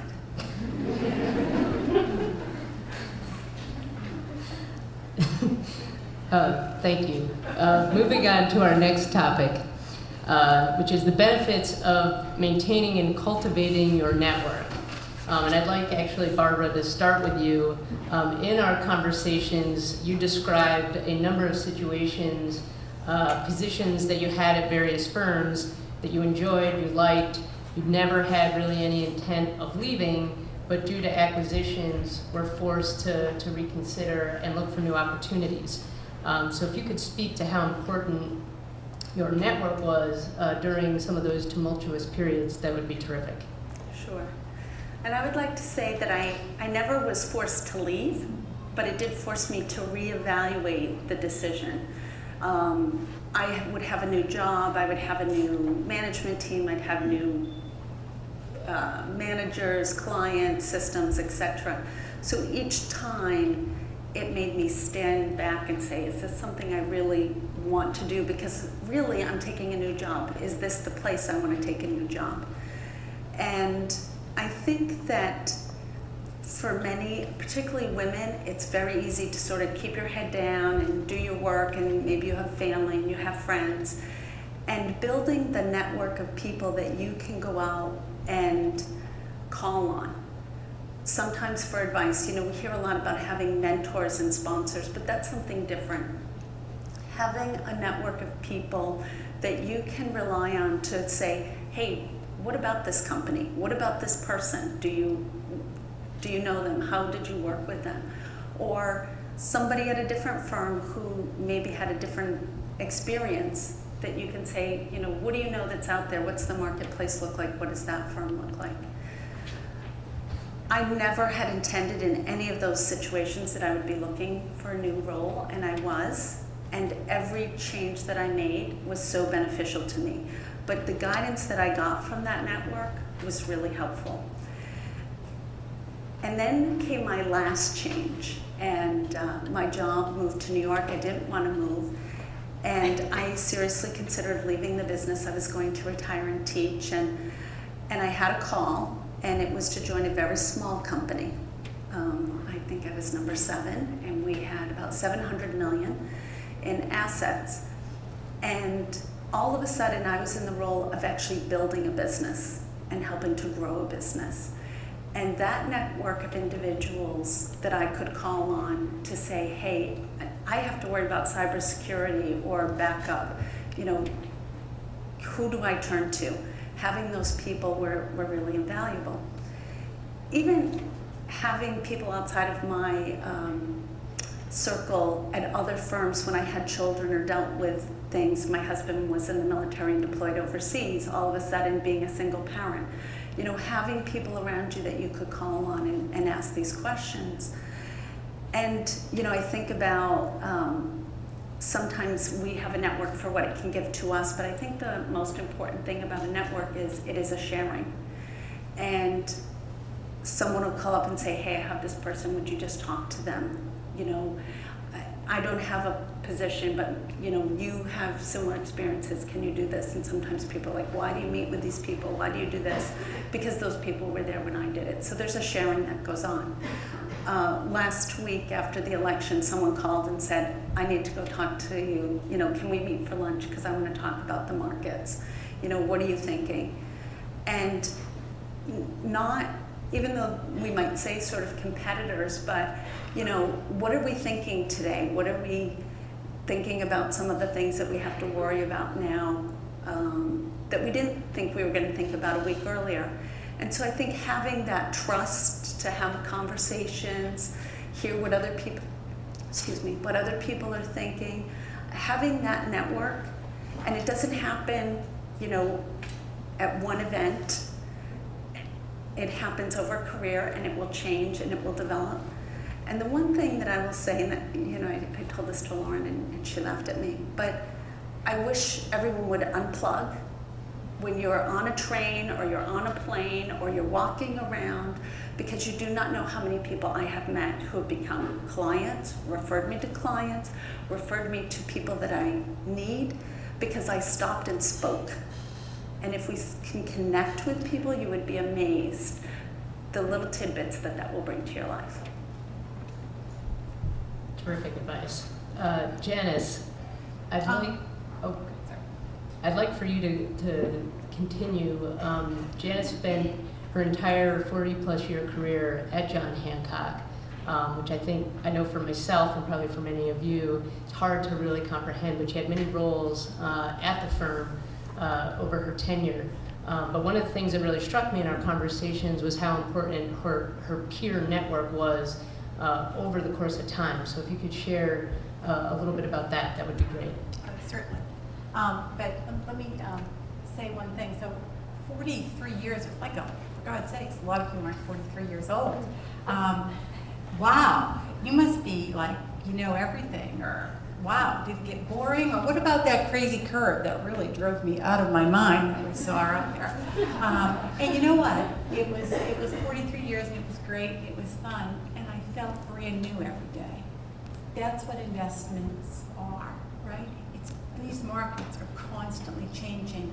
You are constantly learning. My God, what a privilege to be paid to continue to grow. That's why this is to my mind anyway, a fabulous industry. Now to the question. With regard to network, certainly maintaining your, is this thing working right? Maintaining your outside network is key, but the internal network, I think, is also very helpful because the work is so challenging. The markets are always changing. And let me tell you, sometimes you feel on top of the world, and other days you question every decision you've ever made. You're the smartest person, you're the dumbest person. You love your boss, I want to kill my boss. I mean, you have to get it out. As I say, we bitch, moan, groan, complain. Sometimes it's nice to have someone to do that with. And then it allows you to move on. Don't get bogged down. Having this peer, I think, is very important, but it's an obligation. So this peer plays for you, someone you trust certainly, be your devil's advocate, someone that you can bounce ideas, your sounding board, that's all great. But remember, if you are privileged enough to find one, and I hope that you really do, it's a two-way street. It's a time commitment, and investments, you don't have much time, but it's a time commitment that you give to the person as they give to you. But in my mind, it's time incredibly well spent. Thank you. And Stacy, you worked in a variety of different positions at a variety of different firms over the course of your career, both in Boston and across the country. Could you share just the importance of your network as you moved into these different areas? Sure. I guess probably the most poignant transition where networking came into play was when I was returning to Boston. So I grew up in the Boston area, and I went to Simmons College right here in town, and I worked for 8 years at what was Shawmut Bank at the beginning of my career. And then I spent 14 years away in lots of other cities in doing various different degrees of all sort of fixed income work. But when the opportunity in 2005 presented itself for me to return to Boston, in a way, I felt like a new kid because I was coming in, I was going to join State Street Global Advisors as a PM, which I had always been, but now suddenly in the multi-asset class arena. And I had gone back and gotten my master's so that I could focus on asset allocation studies to expand beyond fixed income. So I was returning to a city that I knew, and the financial services industry here in Boston is really small. I remember when I was interviewing at State Street for a job, I had to meet with 6 different people of all of the different sort of client-facing areas or integrated areas that I would be working with. I would be the head of the client-facing portfolio management team, so I'd be working with the salespeople and with client relationship managers, of course, project management, research, and I was embedded within the investment team. And 3 of the people I had to interview with, I had worked with when I was at Shawmut Bank some 14 years before. And so that was sort of my first kind of aha moment about it's nice when you keep connected to people because you never know when you're going to come back around, and suddenly that relationship, even though I hadn't kept in really great contact with these folks, it made it a much more comfortable process. We had instantly a connection, and I think it really helped with the interview process, at least with my perspective about the challenges of it. And then the very next thing that I did once I started working at SSGA is I started getting very actively involved with the Boston Security Analyst Society. You can see that I have my CFA. And I had worked in the Chicago Society teaching classes when I was in Chicago. I had been a very active member of the New York Society when I had been in New York. And so I thought, geez, this is the 4th largest society in the world, 5,500 members. Probably be a great way for me to kind of reconnect and network. And I've been involved with the Boston Security Analyst Society since 2007, and I've sat on the board since 2008. And that has been an invaluable experience because it's allowed me the opportunity to build our own networking organizations within that infrastructure. And so now I have connections to women and to people at all sorts of different firms around town, and you just never know when that's going to come in handy. So I would encourage you to find a way to work with an organized network that really brings exposure across lots of different companies in the industry, because that's where you're going to find the seeds of opportunity. And I would just add one last thing, which I should have said. None of the jobs that I took, I ever got because they were posted. There was never a job posted. It was all because of the network, that either meeting with somebody led me to something, or in some cases, actually, they created a job. So you just never know, but having it is really invaluable. So we know our network is key to creating opportunities for visibility and opportunities for advancement. But now let's turn to 2 other topics that can be somewhat interrelated. One is promotions and the decision to accept or not accept one. I know based on my conversations with our panelists that answer to that question is tied in some instances to our second topic of how to be a successful working parent in the investment management business, and the choices and sacrifices that inevitably come. So I'm going to ask Janice if you would start, and please describe a situation in which you turned down a promotion and explain why. Certainly. At the time, the organization was organized by industry teams, industry specialization in fixed income, and my team leader was retiring, and I was well positioned for this promotion. And it was a position, importantly, that I eventually wanted, but the timing wasn't right for me. My kids were still very young, and I was giving all I had to following my companies, my industries, and being the managing director of this particular group. So to take on the added responsibility for the entire portfolio was not, I believed, in my best interest. So what I do? So I decided to suggest who should get the job and recommend a particular candidate who had complementary skills to mine. I had a strong foundation in credit. I was not a great mathematician, and so I felt adding a quant to our group one that I respected very much, would be very valuable. And it worked. And it was a win-win for everyone. It was certainly a win for him. It was certainly a win for me. And it certainly was a win for the firm. And just as a postscript, in a couple of years, I think it was 2 or 3, when the position was then again available, I felt the time was okay for me. And it was a position that I took and took on very gladly. So what's important to me is make sure there's a fit for you. Remember, the work is challenging. You know, and the only thing I was thinking about something I read, you know, boy, I feel like I'm male bashing, but I don't really need to do that. Yeah, but there we go. But anyway, it's through the female gaze at this point. But I remember people say that, you know, when a woman sees a job posting and they'll think about, oh my God, there's 10 things I can do, 1, 3, 5, but I can't do this, this, and this. And a man might say, oh, I can do it all. Maybe they really can't. But the point is, I don't give a damn about that. I give a damn about how you manage your life and your own happiness.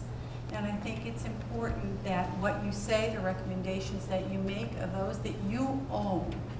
And you have other responsibilities as well, but again, the work is daunting and demanding, but fun as they all get. So make sure it works for you. And be aware and responsible for your time. Great.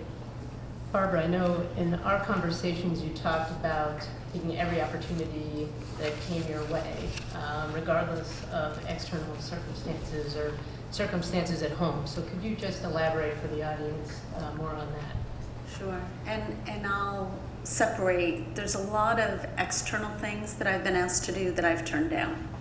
I think that as a working parent, you do have to contain what you commit yourself to. And I don't ever want to say I've committed to something and not live up to it. So there's been many things that externally that people have asked, could you take this on or would you participate in this? And even though I may have wanted to do it, I knew that doing that either meant I wasn't going to be as good a mom or I wasn't going to be as good a worker or successful. But within my role as a professional, there were many times that, not promotions per se, but other opportunities to take on projects really made a difference in my career, and not just working with certain people, but the knowledge. And I'll go back to one of the very first early in my career. The first of the Basel, now we're in Basel III, but Basel I had come out for the banks, and it was new regulatory requirements.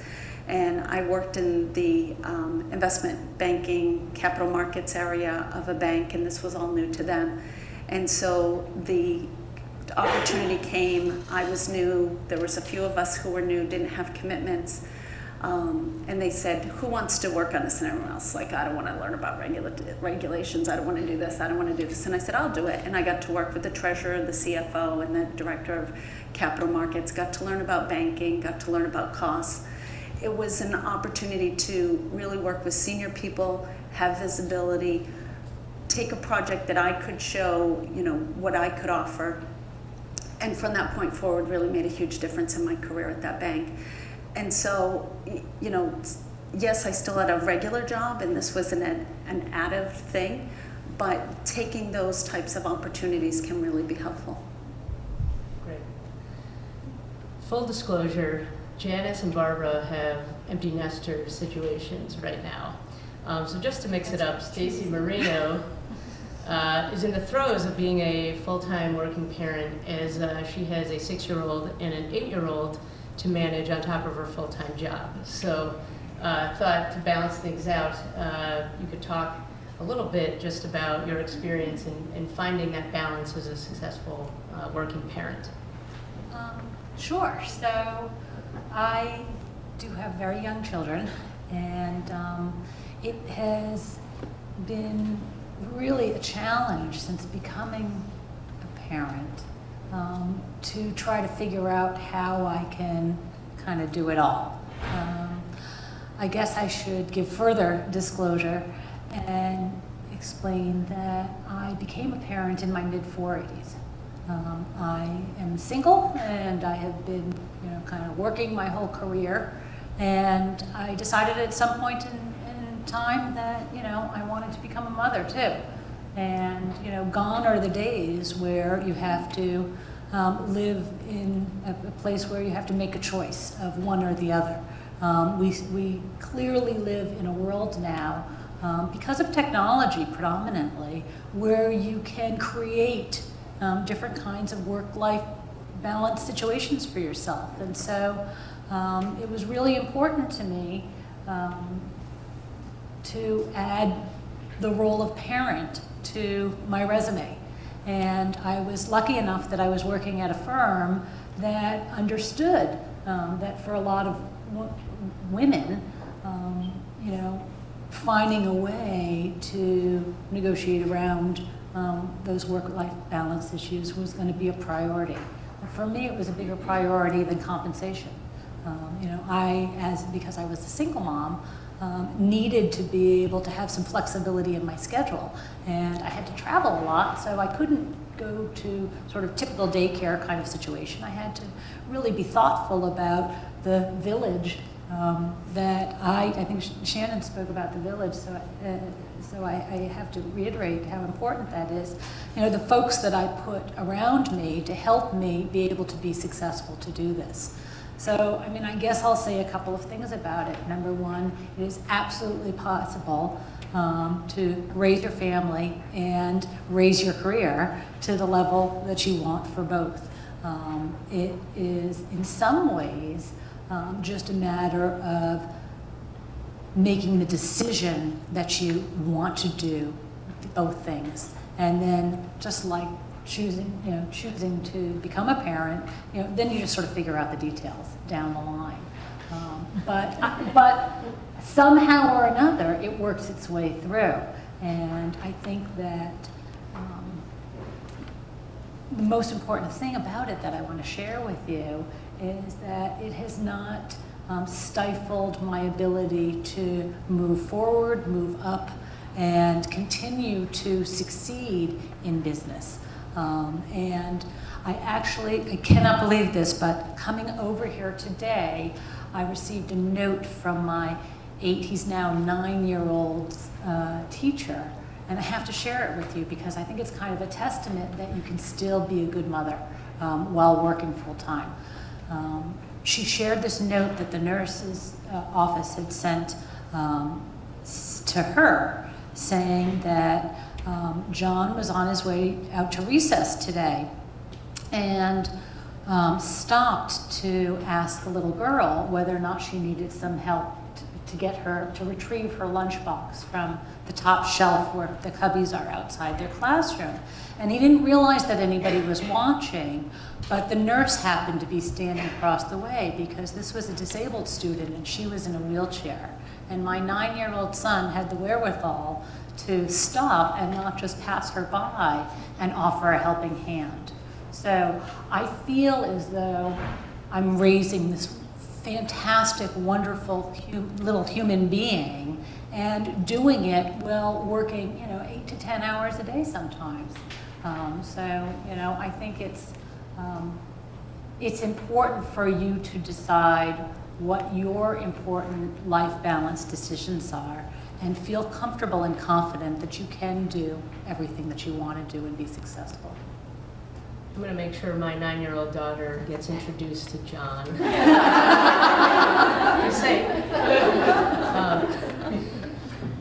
Just for the sake of time, we'll go through one more topic because I'm hoping to open this up for questions from the audience.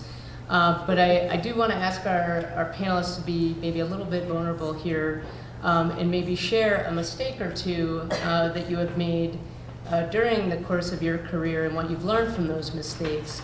And thinking about with the benefit of hindsight, is there anything that you would have done differently? So, Barbara, I don't know if you want to kickstart that. I think that if I looked back, I've been very fortunate, and each little thing that I thought was, maybe a mistake led to something that was much better. And I think that was would be my message, is that we all beat on ourselves so much, and I think women are, stars at doing that, and whether it's guilt about this or guilt about that. And now I look over this career that is 30-some years that has gone on, and I think, I remember how much I beat myself up for this decision or that decision, and it all worked out great.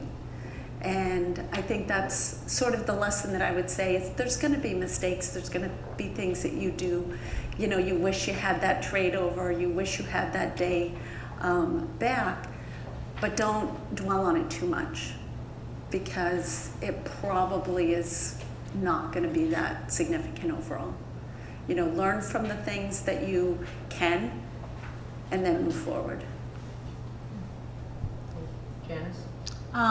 Absolutely, learning from mistakes, and you'd be surprised that, as you said, Barbara, they turn out not to have been, such big deals. And actually, they turn out to be opportunities in a lot of circumstances. One thing I had thought about is that I had entered, I was put in the investment area after a successful stint in another area of our organization, and so I was the newbie, but actually coming in at a relatively high level. And so I spent and I was in my early 30s, and so I spent the first couple of years learning all I could about the companies that I followed and the markets more generally. So I had no time to take the CFA test. By my mid-30s, I was thinking, whoa, now it's time for kids. And so I better get right on that. And so we're fortunate enough to have 2 children. And then, of course, it's managing the children and the career. In my career, I was very fortunate that I was having lots and lots of opportunities that were wonderful, and I loved it all. But there was no time for me to go back and take the CFA test that I wish I had taken when I had that time. So my advice to folks is it gets complicated as you move along in your career.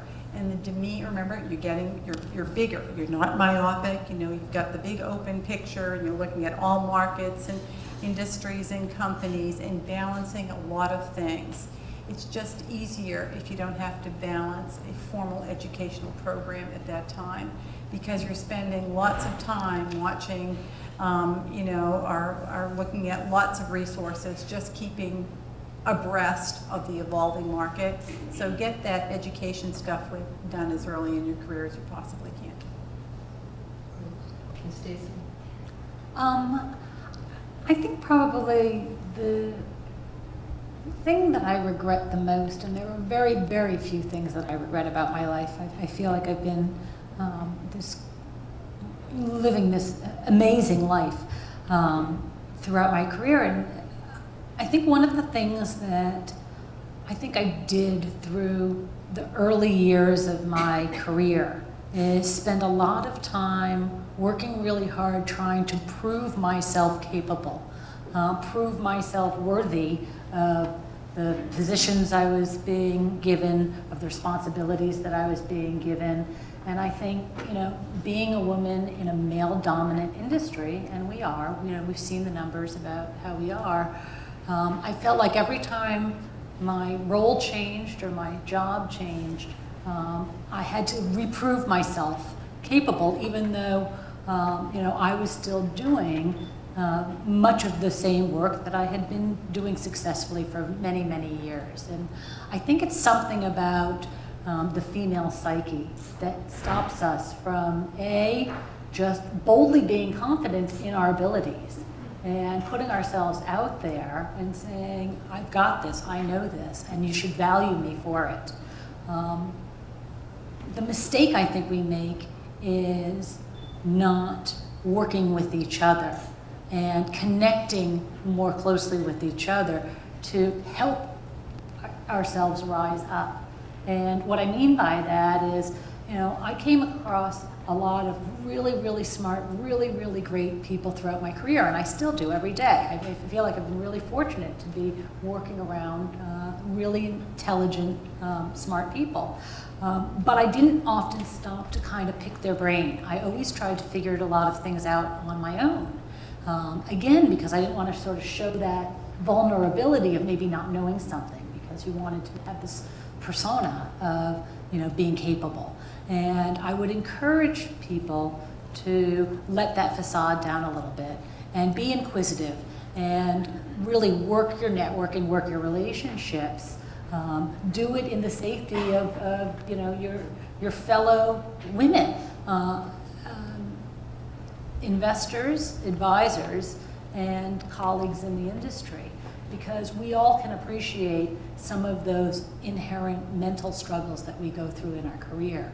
And if we can talk about the things that we're struggling with or where we want to be that we're not yet, we can help each other. You'd be amazed at how many people in your life are positioned so perfectly to help you to move from point A to point B, and you never know it because you never ask them about.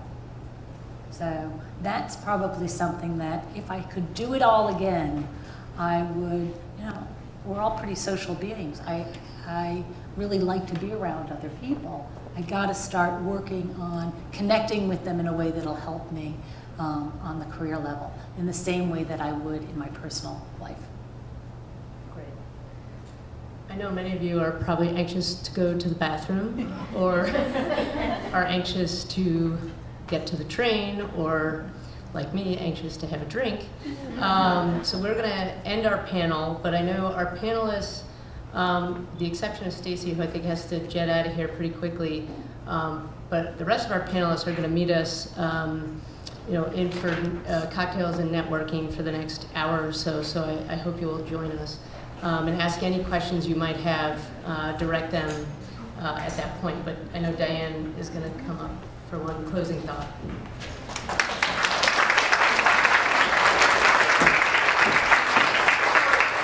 Thank you, Lauren, Barbara, Janice, Stacy. You know, I hope you learned a lot. I mean, this is obviously stuff, these pearls of wisdom, these gems are not something that you get from a classroom or a textbook. So, you know, please think about what you've heard. So I'd like you to join us for cocktails. I understand we can get through it this way. And thank you for attending, listening, and actively participating. See you later.